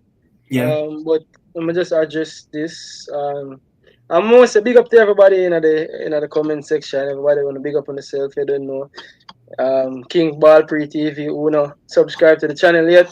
Yeah. Don't know. Subscribe to the channel. I must say that, and I think one of the comment where there's a comment that says something very interesting on the topic that I really want to say. Yeah, so Team Aggressive say if Jamaica want to reach another level in CONCACAF, we need better midfielders, and that's one of the things where we've been struggling. I think that era we've been hurt in that area so bad. Now, one of the things I must point out before I leave is the where we are as a country in terms of our development. Watching the JPL right now, watching JPL schoolboy football, the football on the island. One of the things you realize is that most of the teams, even in the JPL, is moving towards having a younger squad. So everybody right now, if you look at the leading goal scorers in the JPL alone, everybody is almost profiling under the age of 25. So the squad, them get younger and younger, and you see younger players coming through. So now for me, what Team Aggressive saying, it gives me more hope of finding these midfielders. Do I can readily point them out? Can I readily point them out if you say him or him? No, I can't. But the fact that a lot of youngsters are come through, a whole lot of youngsters are come through, the academies them at Jamaica help with that. You get me? I said the youth them a develop a lot earlier. Me I watch the youth them now, the 6, 7 year old them. When we go play ball and see them, Nicardo, me the youth them a develop faster, them a get exposure to Is it certain that the training, youth certain tactical training. previous generations? Say it again? Is that the youths no, because I don't live in Jamaica, is it that the youths that's coming up through the system in terms of academies when playing street football, Coles, Pepsi, is that they more technical on the ball than previous generations? I think so. I think so. But there is an argument also. The youth them now play a lot of street football again. Because usually when me I grew up, remember when we I grew up and when they are Jamaica, every corner you can find ball game and go on that now really go on.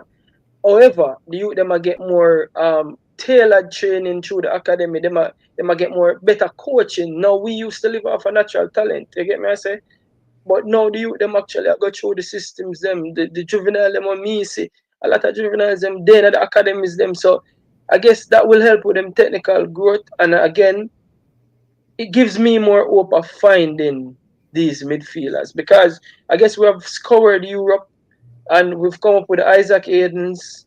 We have Casey Palmer, but we still need a lot more supplement there. And there's not a lot out there where there's not a lot in general, especially in a CDM role. In the CDM right now, coming like gold dust, when they can't find one, So imagine central midfielders, they have a dying breed. So if we can create some more, them can develop, or we can find a couple of the young ones them and put them in the team and have them around the team and them can come add value to the team, I think it gives me hope of finding there. So that me really want to say on that topic. And again, thanks for inviting me, bro. You don't know anytime reach out. You don't know anytime I have free time, make sure to make myself available. Yeah, Because this is one of my favorite show them as well, people. This is one yeah, of my favorite show them. Nick one of my favorite YouTuber them. Is me. Love tell you, bro. Big up. You see the great work you do. yeah, 2025, bigger and better things. You see me all the best for the New Year's. yeah. Everybody when they don't know, like up the video, smash a like on the video as well, people. Yeah, Like on the video. yeah. I think someone moved to me with the comment section and say, yo, you need to start telling people more for like up the video and subscribe. People sometimes they will understand how much I'm happy to do this, brother, more than even sometimes think about, the likes and, the subscribing. I'm more on the path of just the way I just build that look. I just feel like we need to do the hard work, and then if the people like it, them like it. Understand? I just need that. Sometimes I would say it, but I just want to do the work, the hard work. I just want to be happy. What I, This is what makes me happy, what, bro. but two things to it, bro. The truth is we're gonna do this regardless. Cause when the game them done on the weekend done, we're gonna chat about the football regardless. This is Yeah, how we do this. This is we. This is it. We do this naturally. You get me? I said, but again, you yeah. don't have a hit song and nobody hear it. You get me? I said, so we find a balance as well because the Yeah, truth yeah, is, yeah. That's you true. know, yes, people them on your channel don't know him stuff. You get me? I say something valuable. We are talk about. You get me? I say I have strong opinions. And you back up your opinions with facts. Me likewise. So The you know space what I mean? dead, no king. The space dead. Yeah, Like if I know we, look. If you put out video, Eddie Vision put out video, me with my man inside that, you have Pressa will put out video, not so consistent lately. Gunner has been consistent lately. And Jason Goon have been off the radar a little bit. He said he's dealing with some family issues. Not family issues, but on the go with family and stuff like that. Ryan have been missing, for probably a month or a few now on the main channel. So the space is kind of quiet. Then it's just a few keeping it going. And if it wasn't for YouTube, who would I remember the reggae boys and reggae girls? Jamaican football. You understand? So it's important for us too to carry that torch, until the next international window. And that's what I'm trying to do. yeah. I have to go and even myself. Even myself, I need to do a lot better. Is it me and work affording? I think personally for me, I can tell the fans them. I took my holiday break, so you don't know it's good for refresh and come again. Yeah, Is it yeah, me? yeah. Of Refresh course, I and took then a break too as well. yeah. So I just time because we have to do what we have to do. As again, our interest personally, it's not about for gain per se, the gain apartheid as well. But we Yeah. are do this free, we are do this anyways. We are do this. And this we do. So might as well. But again, I tell people them like a video set can Yeah, push man, yeah, because man. Going forward, man. 2025, man. I hate sang that, man. I'm gonna be like intro feet, man. Yeah, brother, of yo, course. bless up, brother. Yeah, You know, no, bless up. love. People don't like the video until next time. It's your boy King. I'm out.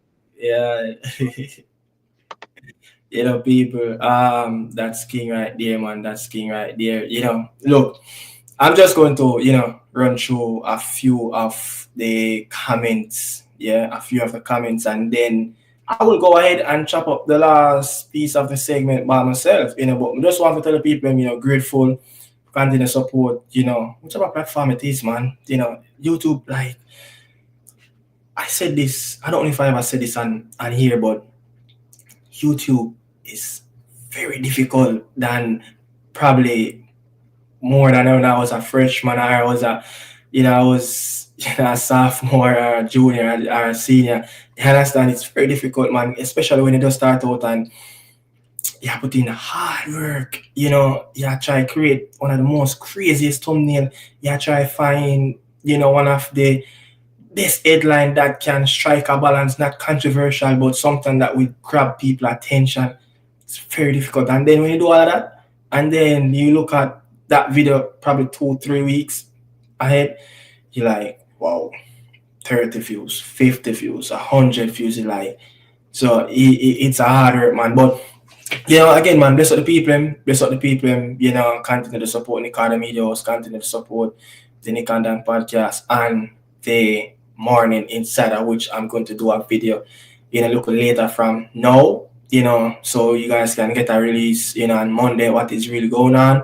You understand? So crazy things happening over there in Turkey with CFAS. I've seen a lot of people talking about CFAS in the comment section. CFAS is getting a lot of praise because this club, the farm that CFAS hit recently, I don't think any player should hit that farm in terms of the stuff that is happening behind the scene with Ankara Koçu. Who know Turkish football? Who have an idea of how managements, administrations run with a Turkish football club? It's crazy. It can be a cartel thing. Yeah, it can be a notorious thing. The pressure Ronaldo Cephas come under, before he hit this farm. And a lot of people in terms of that talk about Ankara Koçu in Turkey. They were getting fed up of Cephas, especially remember Cephas made things sour between him and the coach. He's not there no more. One of the owner who is not there no more, things never really went down really well because he was trying to force his way out through. I heard that, you want to go to that club, that club, and they're like, look, if you want to leave, the club need you, they need to pay this amount of money. They're not going to lose out on him. So a lot of things is going on, in Turkey, in Ankara, as they call it, the city over there in Turkey. So I'm really happy, especially a junglist like me that's been supporting Renan Cephas such a long time. You understand? So I'm really happy for that young man. He's doing really good, and I think his club is right up back there in the playoff. To qualify for one of the automatical qualifying spot, or get into the playoff to qualify for the Super League again, because this club have a lot of ambition. The ban that they got, I think that ban is finally lift where they can sign players. Remember that incident that happened, I don't remember if it was against Fenerbahce, the owner, thumped the referee in his face. That owner is not the owner anymore. You have a new owner, I think it's temporarily. So the banner thing, the administration, new coaching staff, everything is pretty brand new right now around Ronaldo Cephas. So everyone around the club that running the club from behind He's trying to steady the ship so this club can fulfill their ambition of trying to qualify, for the promotion. And their ambition is to try to fight for Europe. This is why one of the reasons why they went all out to sign Ronaldo Cephas, because they have always have the dream of build a young squad, getting the best players, and cheap bargain price that's really good can play at the top level in Turkey. I know the gap between Galatasaray owners and even Fenerbahce, they're bitter rivals. It's second to none. Galatasaray have so much money to spend, so they and Fenerbahce will always be the big teams, over there. But this club that Ronaldo Cephas is at, one thing I like with them, the ambition of the club of trying to move to the next level. It's really second to none. And they don't keep up, the BS around this club. So, that's some lights right there. I give you guys piece of what I was going to say on the Morning Insider, exclusive. You understand? So, but people, I have to say this, look, really good, really good to see that, Leon Bailey is back. He's back on the score sheet. It's really good. Trust me, it's really good when, you score a goal. You've been struggling, time and time. But what I saw with Chippy over the last couple of games, especially when he came on, I think the last 25 minutes of the Newcastle game at St. James Park, the game that they got blown, I see a shift, a little bit of attitude with Leon. Yeah, and I was talking to somebody that support Newcastle, big up, Jardy Jet TV, and I was talking to Flex, and I was like, there's something that, Leon Bailey seems like this injury have done a lot more for in terms of try to reflect on your game, how miserable your performances, were in the past, and just to do back some analytics, watch back some videos of yourself. I don't know if he do that, but it just give him that moment to look back and reflect back on his poor run of farms, listen what the villain fans, because the fans them have been scrutinized Leon Bailey so much. He's one of the most, player that in the squad got the most criticism over the last, couple of months since the season started, and since this bad run of farm, continue for Leon Bailey. So good to see that Chippy is right back in the forefront. And when you look at a Chippy, last January, last year time, when Chippy started out the 2024 season, and from January the 1st until the end of the season in our competition, the cup games, Europe, the Premier League, Leon have played 26 games, and he have had 11 goals involvement, and first game after the new year, he scored. But the big difference I see the transition of Leon right now that we seen back in 2024, earlier up in the year, and even go back in 2023 of that same season. The tenacity of trying to hit your target, and the tenacity and the target was for Leon is to, as a winger, I know Leon is the one that gave the width on the right hand side. This is why Unai Emery love him so much.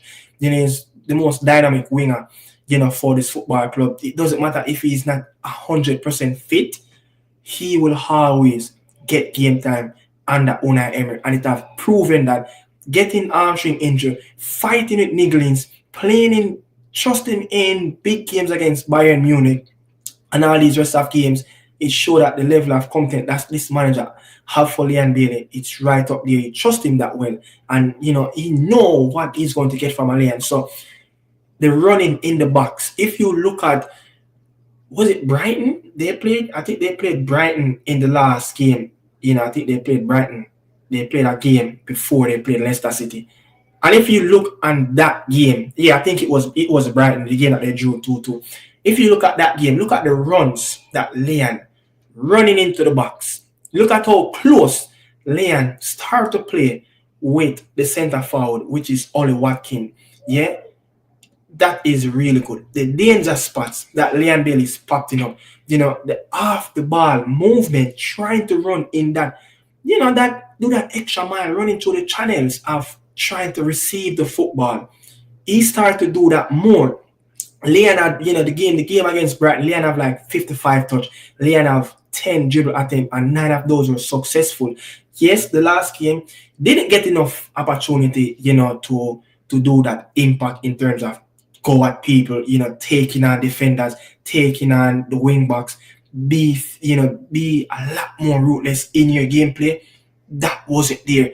When you look at the Leon Bailey a few months ago before he picked up this injury, it's like he was cold, he was timid, he's scared. I don't know if he was under so much pressure. And it goes back to when he just signed for the football club after the C virus, and he didn't perform really well under Dean Smith and Stevie Gerrard, and it was like, 30 million for nothing. We need something on the pitch, and it started to play in his head because he have never really been through a lot of this with German supporters and the English. German supporters don't really give it that much stick. It's Bayer Leverkusen more of a family love orientated football club. So he got sticks, yes, but not like how he played his first season and a half at Aston Villa. So now when you look at him now, the runnings, the energy, the willingness, the passion, Leon Bailey is smiling again. And, I don't want to touch on the Reggae Boy stuff because that is another story, but he needs to enjoy Aston Villa first, yeah? He needs to enjoy Aston Villa first, because when you look at even past players that looking for the Reggae Boys to be that escape for them to, the mental space, things are not going well for them at the club level. Aston Villa, this is where Leon Bailey spend majority of his times. This is his full-time job.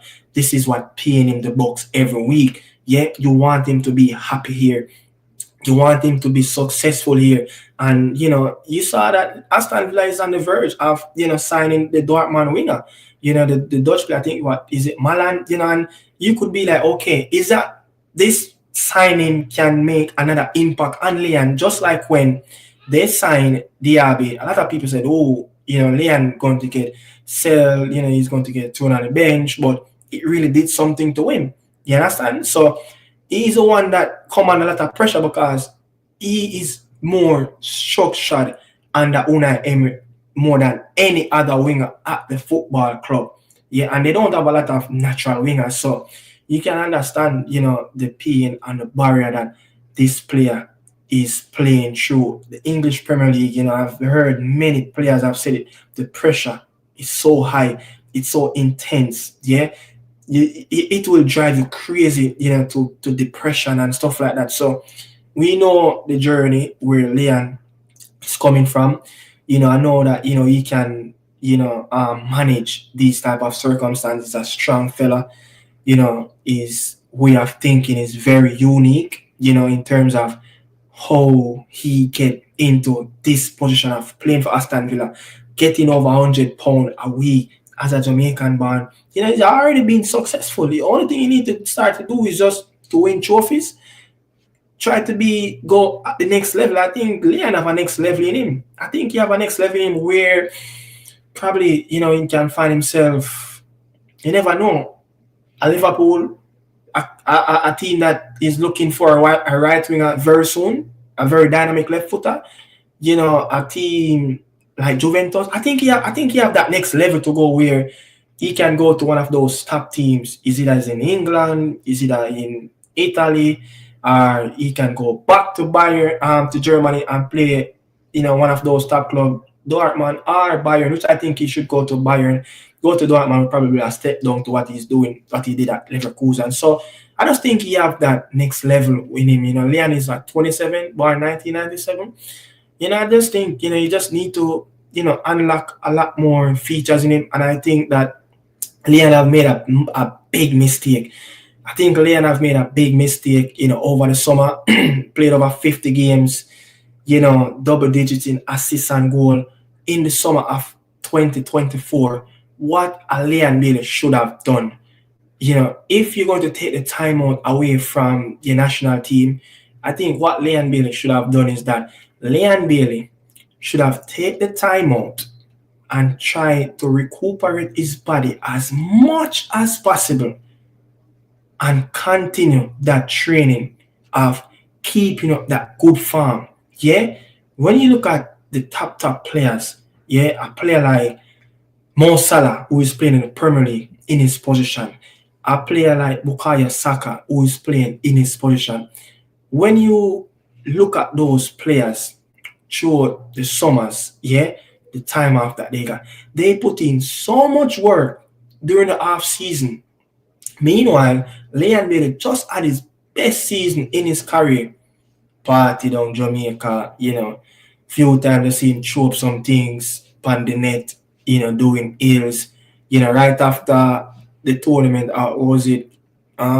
Think it was, I don't remember which tournament, but right after we got knocked out, you went to Florida, start to do some good training 2 weeks before it's time to join up with Aston Villa. That's not a player like Leon Bailey, how his body work and how much his body, takes to perform. Because if you look at how he sprint, how he quick to turn his body, he can get injured at any given time, the way how he run and play, and the quick sprint, so he needs to take care of his body. And I heard this out of his mouth. Like, I hate gym. That's another thing. Like, when Leon played the first leg of the Nations League against Canada, Leon Bailey have a pack, over him waist. Like, you see him belly. You understand? When you look at Mo Salah and them man, when you look at a player like Jeremy Doku, a player that he probably would have known in the system growing up alongside him age group, players like that, very, very strong. Yeah, when you even look at a Mo Salah today, the players, a player like Harry Maguire, a player like Dilic, such a powerful, tall player, cannot get the ball off Mo Salah. Because what? Mo Salah is a little man, but guess what? Mo Salah is physically strong. And those are the things that, people around Chippy need to start to tell him, like, listen, you need to start to work on your body a little bit more. And time, we see his body kind of failing.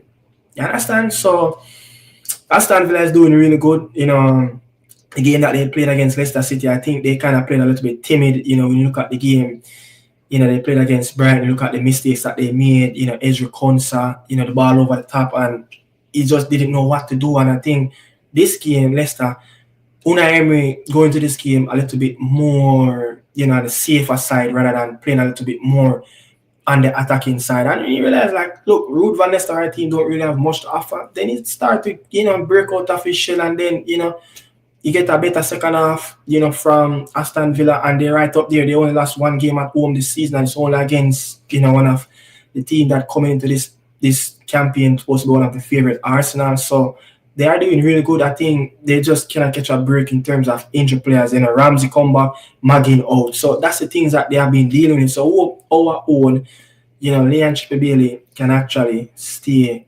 fit until the end of the season. As I said, the new year, last year, January until the end in our competition, Leon have played 26 games in our competition. Reminded that he was playing week in, week out in the conference, in the league, and in the cup. So now they have 2 more games left back. I think they have Rangers. I remember if they have Rangers or one of those teams left back in the Champions League. So they can get one of those automatically qualifying spots. And Leon can start to show his worth in the Champions League and the knockout room, because that's where you do your business as a top talent. A lot of people have their eyes on him, need to do a lot more business in that second half phase in the UEFA Champions League, and a move will come from there, So what Aston Villa have done, really good, impressive so far, So moving on, the game that many people think that, look, Manchester United going to get 8-0, 6-0. I'm a United fan. Yeah, I'm a United fan. You can. Yeah, I'm a United fan. So you see this right here. Yeah, so I knew United wasn't going to get 4, 5. This is a derby game. They can get 5 from Liverpool. I'm not saying they cannot, but it happened with City. It happened with Liverpool in the past, where we got, you will call it dominoes results. Yeah, but this game, I think this game kind of, when they walk into this game, Anfield, and they look at like 19 Premier League title, so many points ahead with that game in hand, cannot afford Liverpool to go forward. And a coach like Amaran, want success so badly for his football club, for his career moving forward, want to prove to the United, massive that he can turn around this job.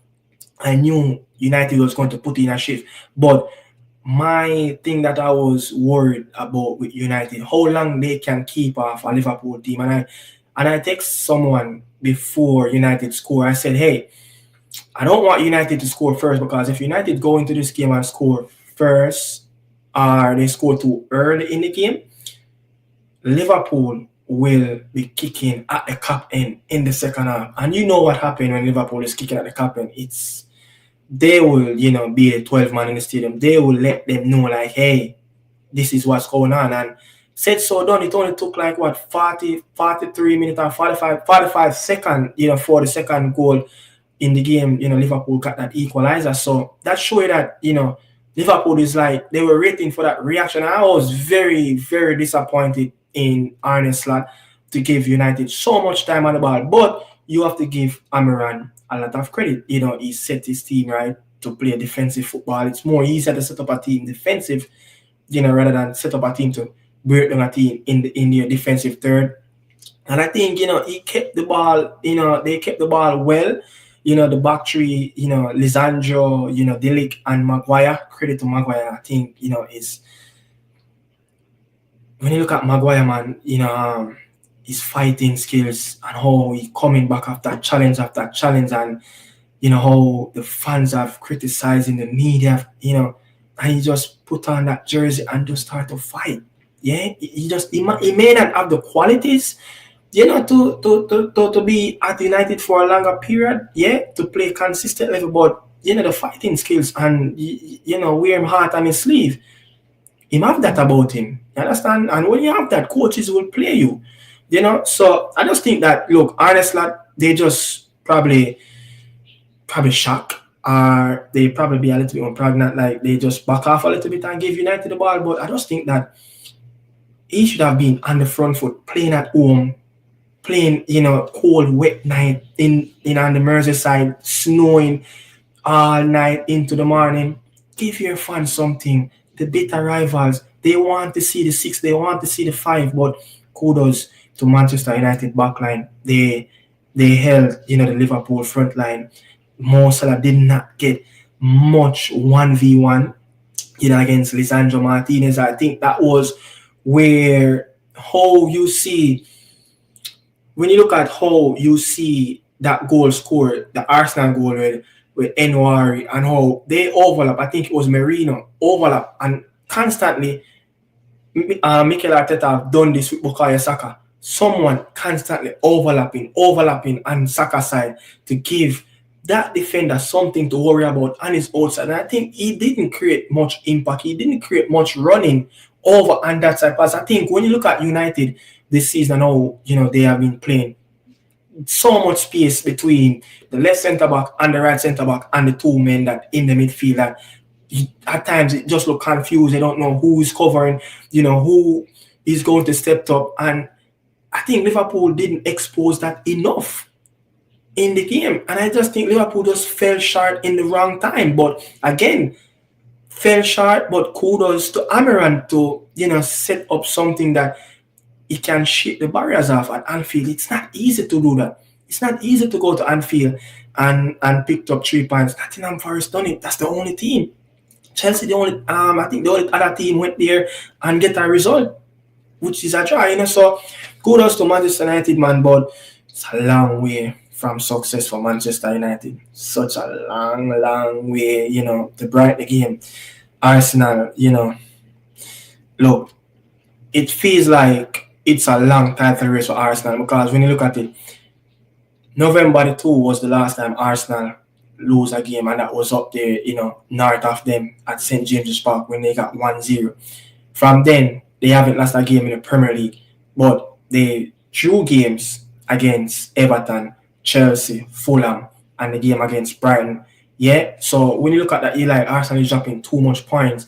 Then again, United did them a favor today, But when you look at Arsenal in the first 2-3 months of the campaign, just before, was it just before the October window before Odegaard got injured? When you look at Arsenal at that time, Arsenal more of a team want to create. Arsenal want to dominate. Arsenal want to score goals. No, it's like after the Odegaard injury, it's like this team is just all about what they can do in the set piece areas. And I think it's just getting too much. It's just getting too much of attention. Yes, it's good to have a tool like that. Tony Pulis used to do that a lot with our own Ricardo Fuller at Stoke City with the Rory Delap show. So it's something that it's a tool you can work with, but that's not Arsenal Football Club. When Odegaard came back after that ankle injury, Arsenal just look like a different team. They just start to play these little smaller, cute 5-10 yards pass. They look really good again. But a man like Odegaard, over 10 assists, over 10 goals, in our competition last season. 1 goal and 2 assists after he came back from the injury. Not good enough. It's not good enough. And when you look at Odegaard, bench, Arsenal just don't know how to close out games in the second half of the period. This is what something is really beating them. And they're going to get caught up in this Gabriel Jesus, Cinderella stories, having like, this is his Christmas period where he's just scoring goals for fun. Gabriel Jesus is a wonderful player. He's a brilliant player. But I just don't think Gabriel Jesus is the man that will lead Arsenal to the next level. Yeah, because when he's playing in that number 9 position, Gabriel Jesus is on the left, Gabriel Jesus is on the right. You need that vocal point. Yeah, you need that vocal point. When the ball come in the box, in this penalty area of the 6-yard box, you need a poacher. So that's why I think Arsenal needs somebody that's going to stay right in between the goalposts. And I think Kai Havertz have done that a lot of times, throughout the times when he's playing there in that centre-forward position. But I just think, Arsenal, just Mikel Arteta, I just think that he needs a few more signings, to reach that next level. Doing a really good job. Arsenal have a really good squad. They have a really good base to work on. But they just need a few more signings going forward and a little bit more consistent in terms of breaking down teams, penetrating teams, minutes after minutes, time after time. You just penetrating, hitting them until they get the breakthrough. This is why Arsene Wenger was so successful in the early 2000s. He was just attacking, he was suffocating teams in the Premier League, so good to, Brighton. I don't know what is going on, with Brighton team. They have been drawing games for fun. Newcastle in London, another win. Yeah, another win. And you were saying that familiar home turf, they beat Manchester United in Old Trafford, went to Spurs, beat them. Anyhow, this is a man that his job was on the line a few months ago. A lot of people were calling for Eddie to get the sack. He needs to move on. What he's doing with the football club. You understand? And to see what he's doing, man, to come back and start to pick up, really some impressive points from him. Newcastle is right up there again. And look, they just recently qualified, for the UEFA Champions League. They finished outside of a European spot last season, so they're looking to get back into it. But how much Newcastle can, how much they can keep Alexander Isak, that's one of the big tasks from this summer until this winter period until, the next summer and onwards, until if they still have him in the system, in the team. About Spurs, I give you a stats about, Spurs at home, out of 11 games that they played at home, Spurs have conceded first 7 times. Yeah, that's just around 3/4. Yeah, that's around 3/4 of the games that they played at home, conceded first. Yeah, it's bad for Big Ange. I think just naive of his the standard that he's setting, being fuming with reporters. When you look at the game that they're playing, the awareness in their positions is just not good enough. Spurs will get the ball and by look, the wing backs, it's Udoji, it's Romero, Poron. They just flying up the area, flying up the field and attacking third, and they don't have full control over the ball as yet. Is it just want to be entertained? He's like, yo, I've won trophies in my second season. Big Ange, this is not, up the border at Scotland. This is not Celtic, where Celtic dominate the SPL. This is the Premier League. You're going to get finals really soon. And, one clean sheet at home this season. The last time I can see that clean sheet at home, it was match day 2 against Everton in a 1-4-0. So you see that this Spurs team, they're in trouble. They are in trouble. Young Son, not his best, as much as he has over double-digit goal involvement so far in the Premier League, but not consistent, being missing for games after games. I don't know what is happening to Son. Yeah, it's one of the problems that Harry Kane left. He used to have this record at Spurs. When there's no Harry Kane, it's the best of Young Son. No, there's no Harry Kane permanently. Where is that form that he used to show in the past? Yeah, I think a quality player like Son has been suffocated under this coach, that the control, the management of the team, management in games, it's just not good. It's just not good enough. And the number 9 situation, yes, Solanke is scoring goals, but I just don't think Son is that player that really will enjoy a Dominic Solanke. Son want to run behind. And the best thing used to happen with Son and Harry Kane. Harry Kane was a number 9 that used to drop in the number 10 era.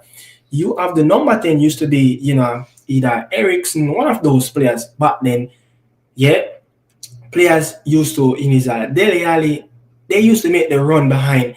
Son used to get the space to run behind. There was space. No, teams are backing off.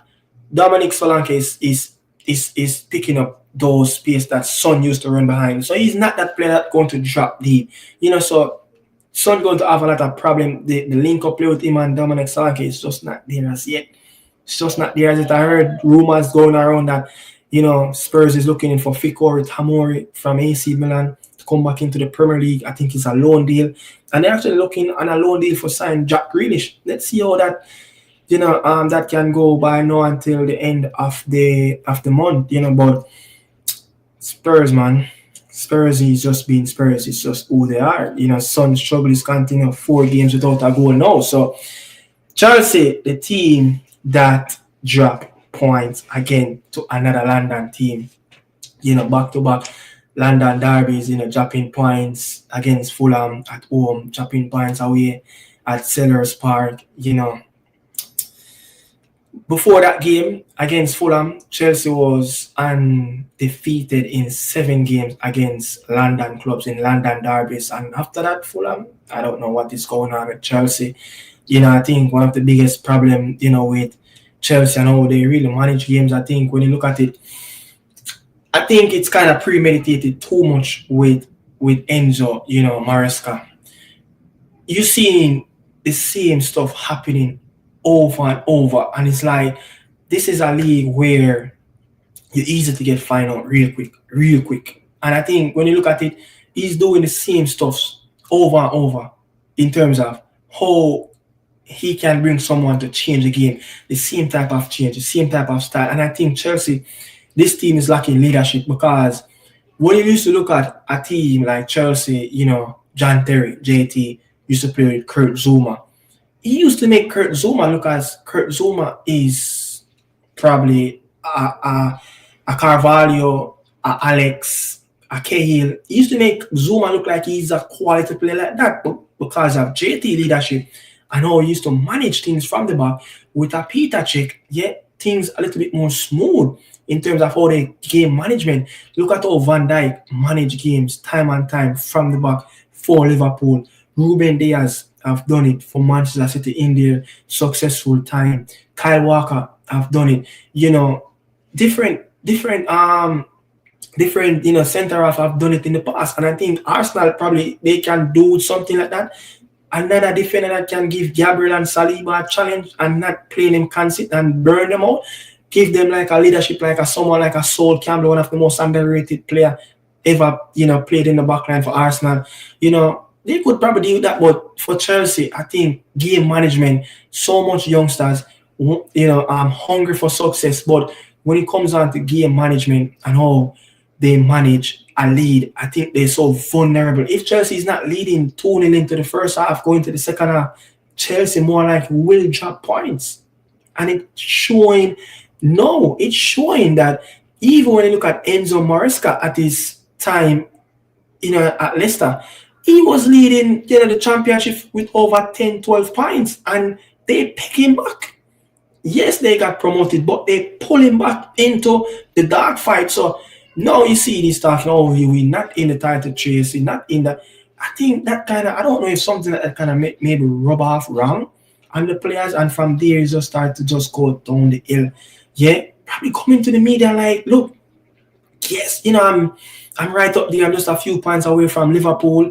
If you ask me if I was going to be there at the start of the season, maybe I wouldn't say so because of the situation that I have to come in and clean up and deal with on the field and off the field. But it is what it is, and we are up there, so we must be looking for the title because this is Chelsea Football Club. This is a club that the last London club to win the Premier League, the Champions League, and I think the only London club that win the Champions League. So they're looking kind of stale in terms of how they manage games, So not surprised of me to see that. Look, a player like Jean-Philippe Mateta, playing really good, and let Oliver Glasner team, Crystal Palace, peg them back and draw the game. Massive point shot there at Sellers Park in the London derby. But moving on, Southampton, against Brentford, man. When you look at, I think Southampton is done. The worst Premier League season by a club. I think Derby County finished on 9 points with our own. You remember Claude Davis used to be the centre half for Derby County in the Premier League 08 season or 09 season. Derby County, but Southampton done, but Brentford, first away win, 5 points on the board when it comes down to away points. They drew 2 in the past, now this is their first win. Still no Ethan Pinnock still out, with that injury. Looking forward to see how long it will take him to get back. When you listen to Thomas Frank, it's kind of a little bit iffy, but said expect that date, but still a little bit uncertain. Something similar for injury that what Casey Palmer is going through at Hull City. But big win. Big win for Southampton. This is the 4th time they conceding 4+ goals in a game this season. So I just don't think, the Croatian Jovic, really can get them out of this mess. Sign an 18-year deal.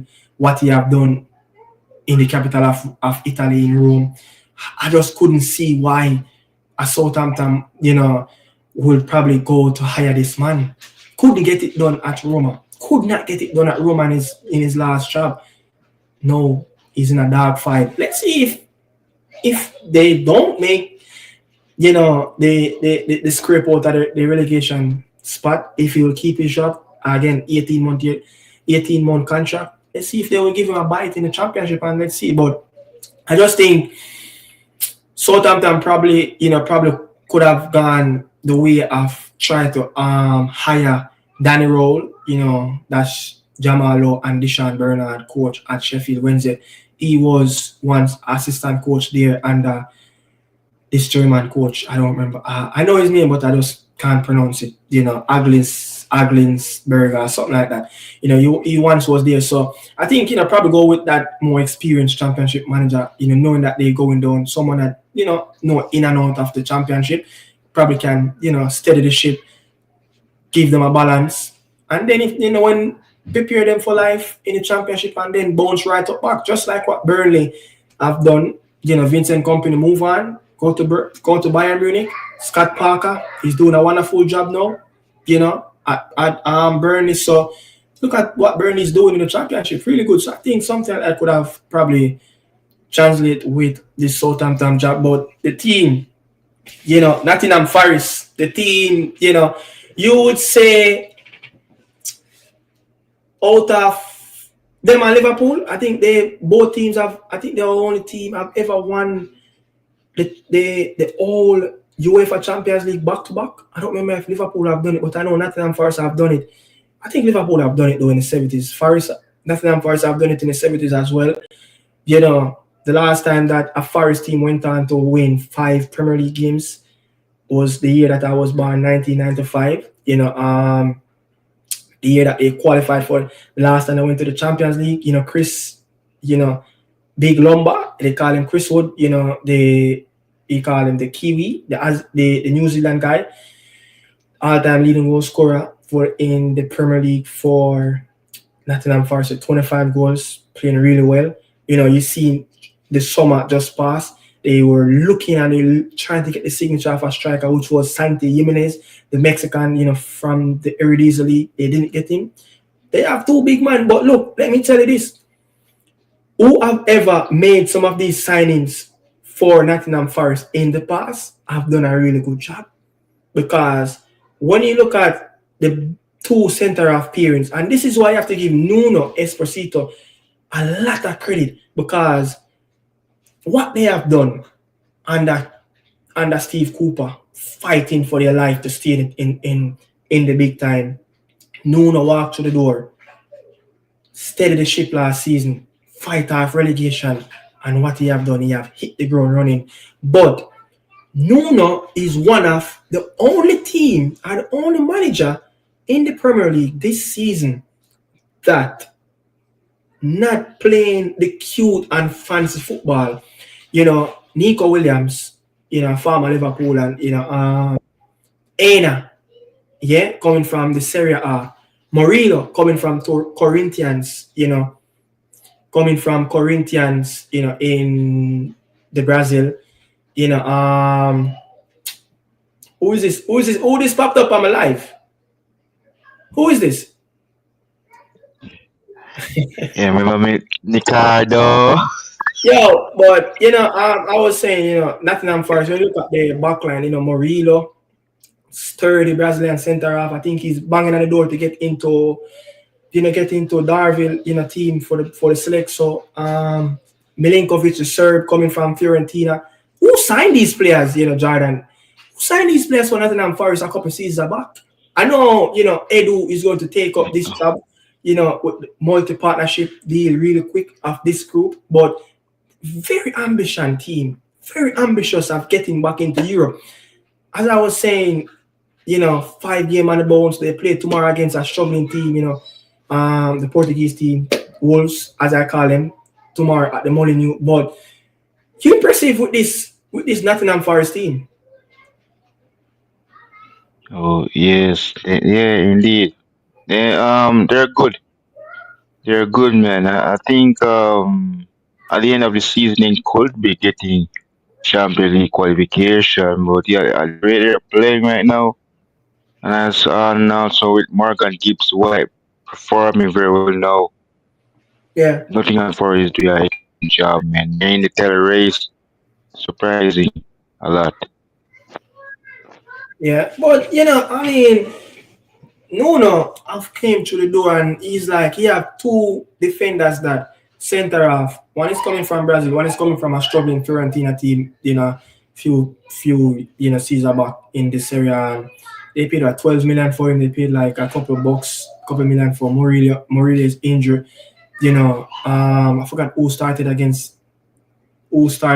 last game for Forest with Milinkovic. I don't remember, but these players, they just love to defend. And when you look at Yates in the midfield, Gibbs White, when you look at Odoi, Elanga, a lot of these players they got right off at their club. Understand, and look at the job that they have doing. If this was a job that Elanga was going to do, if United have saw, they wouldn't let him go. But this is what you have to give a coach that walks the door knowing that, look, I don't have the players that's going to play the football that Pep Guardiola play. The nice, cute, pretty football, the entertainment football that, Ange Postecoglou is playing at Spurs. He just like, look, I cannot play this type of football. I think, Jordan is frozen. I don't know what is going on with him, but I just think that, walk through the door, everybody's trying to play the same type of football from the back. But this guy just look, I'm going to just stay behind the football. I'm just going to defend deep. I'm just going to, be sturdy at the back, willing to, throw in a tackle. And it's just work. And they are one of the team that in the top 5 of getting balls into the box because they have 2 number 9 that's, Taiwo and Yowie and Chris Wood, they over 3, over 6'3", very strong physical players, so they play to their strength and they playing exactly how they should be playing, and he's getting the best out of them.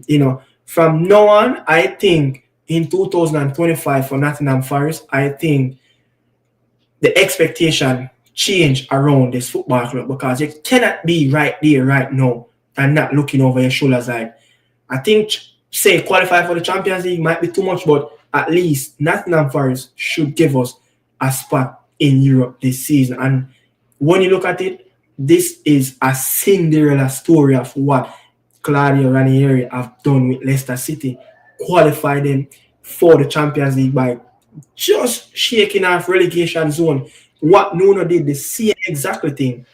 You understand? So I know Ranieri won the league and it would be tough for Forest to win the league. I just think that a Liverpool team is too much of consistent, more of not being inconsistent, for them to get a shot. If Arsenal was probably the one that in first position, I would say Nottingham Forest would have been in a show to win the Premier League. But because Liverpool is so strong, so brilliant, so consistently, you just cannot give them that title, say, hey, they're going to give it a title shot. But I just think Europe would be so good for them, and just to see the red and white army traveling around Europe next season, like what?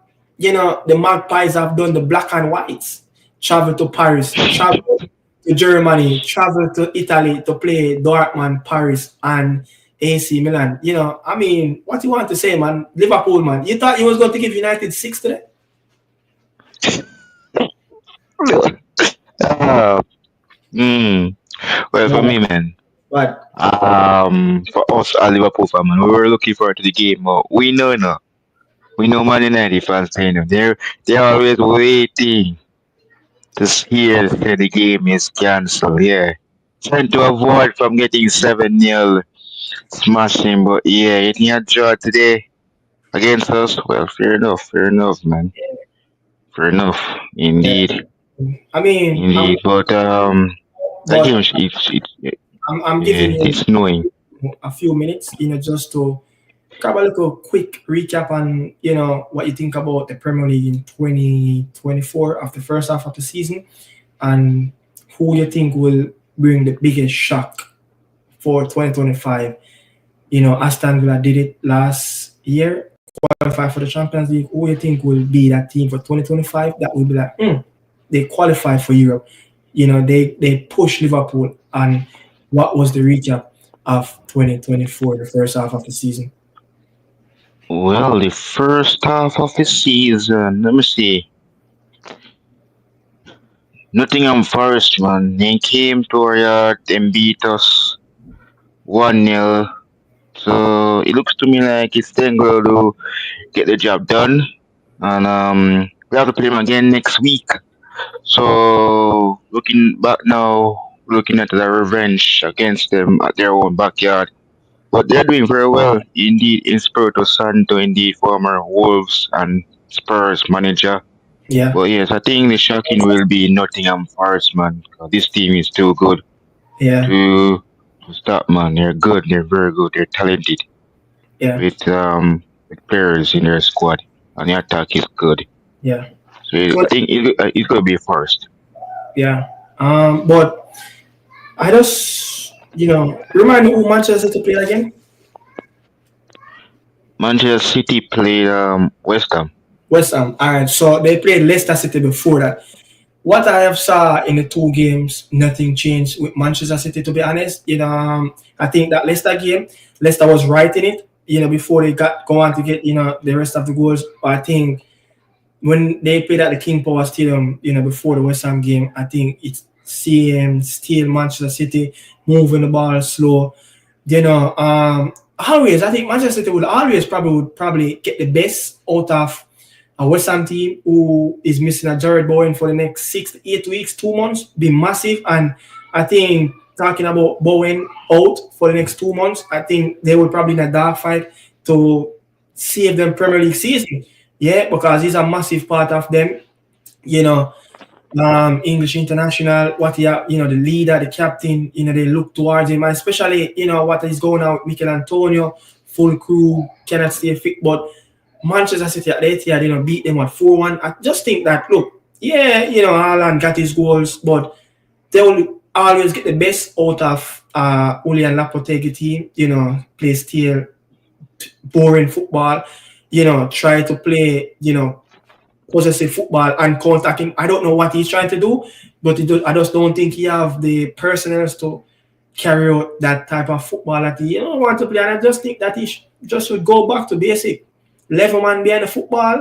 Jared Bowen is always that man that's trying to be out, looking for that, extra space if the ball later comes out, packet off being poor. Kudus is having his trouble off the field, missing games, not on form, Somerville coming from the championship.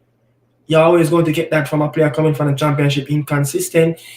I just think that number 9, I think they just lack that presence up front, that number 9, someone that can give them that what Mikel Antonio have been doing for the last couple of seasons under David Moyes. And I just think that they need to go out and get a striker, as I think Mikel is coming to an end of his contract. Full crew, Yeah. playing really well in the back end of the season for Dortmund. Don't really score much goal. I don't know who scouted full crew, but I just think that it was a poor sign for him. Mikel Antonio is 34. Full Krug is right around there at that age. There's no future in that number 9 position. And when you look at number 9s that West Ham have signed over the years, it's a graveyard. Skamaka, Arnautovic, Andy Carroll, so much names. I can't even remember some of them. I'm trying to remember some of them. But 2025, what's for you for this Premier League season? Yeah, for this season, man, looking for another title, number 20. But yeah, just taking it game by game for us. So we're looking to get it um cross the line. So yeah, we're taking every game at a time. So yeah, number 20 we are looking at. Okay, number 20. That's why United come on all the way to get the China for China. 20. But I mean, look, back-to-back win for City, the defending champions. If you let City continue ride this way, the momentum will come back, confidence will come back. Pep Guardiola will feel, nice and fresh again. So Arsenal, Liverpool, be careful, because if this City team start to pick up momentum, you just never know what can happen. Still a fantastic squad, No. best team in the league. Not terms of farm, but what they have done in previous times. Jordan, you saw the link and you popped up, the channel, respect. Respect, man. I have one more. You disappointed of dropping 2 points at home against your bitter rivals? Well, Chelsea drop points, but Nottingham Forest gain grounds. well, yeah, for me, man, it was really close game for us today against you guys, but dropping points against you guys is just well, also for them they really want that to happen, but yes, taking that draw Yeah, Well, yeah. We're happy to have Ruben making his appearance for the first time at our own backyard at Anfield. But yeah, he put a decent performance. But yeah, taking a draw, well done, deserve. yeah, But yeah, we look like we probably will go easy this time. It's not like way back when yeah, when we smash the guy 7 goals. This is a lot. But yeah. But yeah, yeah, I'm happy. We're yeah, happy with the job, man. yeah, man. Respect for passing, so I'm going to close up the video right now. Bless up, is it? Yeah, man. Yeah, man. Peace. Yeah, man, that's Jordan. Jordan has been one of those guys that really want to come on the channel for a long time. Yeah. But people, this is where it stop, This is where it stopped, So tired. Had a long day. Woke up early. Start doing cooking from early before the Ipswich game and Fulham, Man U, watch loads of football, man. I've done so much before to get here, man. But long day, my day started around from 7 this morning, 8. Start to cook, start to get things out of the way, watch some games, watch Ipswich United, Paris Saint-Germain beating Monaco in Qatar in the French Cup, watching the Rome derby, race Roma Lazio, so crazy football, crazy football. I've racked up so much minutes over the weekend, man. On Saturday, watching League One, watching League One football, watching Championship football, watching Premier League football. When you're doing this, man, you have to give away a piece of your time with football. Yeah, that's why a lot of past players don't come back into football once they retire. But for me, no, my season, my journey end at college. You understand? But all I've said is still probably coming out of retirement very soon. Yeah, start to play some semi-pro, UPSL, start to get safe, get back into USL just for fun. That's it, man. I miss football. Football is a big part of me, man. I understand. Football is a big part of me. I understand. But people, bless up on yourself. Thanks for watching the Carter Media House. Really appreciate it. Streaming on Daniel Martin YouTube channel and Nick Carter Media House, Nick and that podcast. Bless up King again. Ballper TV. Passing through, we will do this again next week as we took a break, as I said earlier.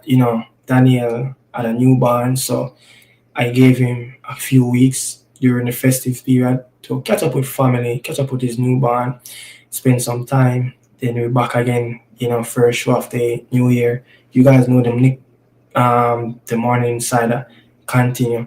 Yeah, the Monday to Friday. The show that bring the people out early in the morning, 8 a.m. start off on the day with some news around Reggae Boyz football. You understand? So a couple of hours from now, it's 10:30. A couple of hours from now, I will be doing that recording for you guys. Get that in the morning. So again, man, I wish more football would have gone right now, but I'm going to relax my mind to watch some cricket. Yeah, Australia and India play right now. So that's the second love, people. That's the second love. Football tomorrow again. Yeah, big up on yourself, people. Thanks for watching. This is the Nick and Dad podcast. I'm out.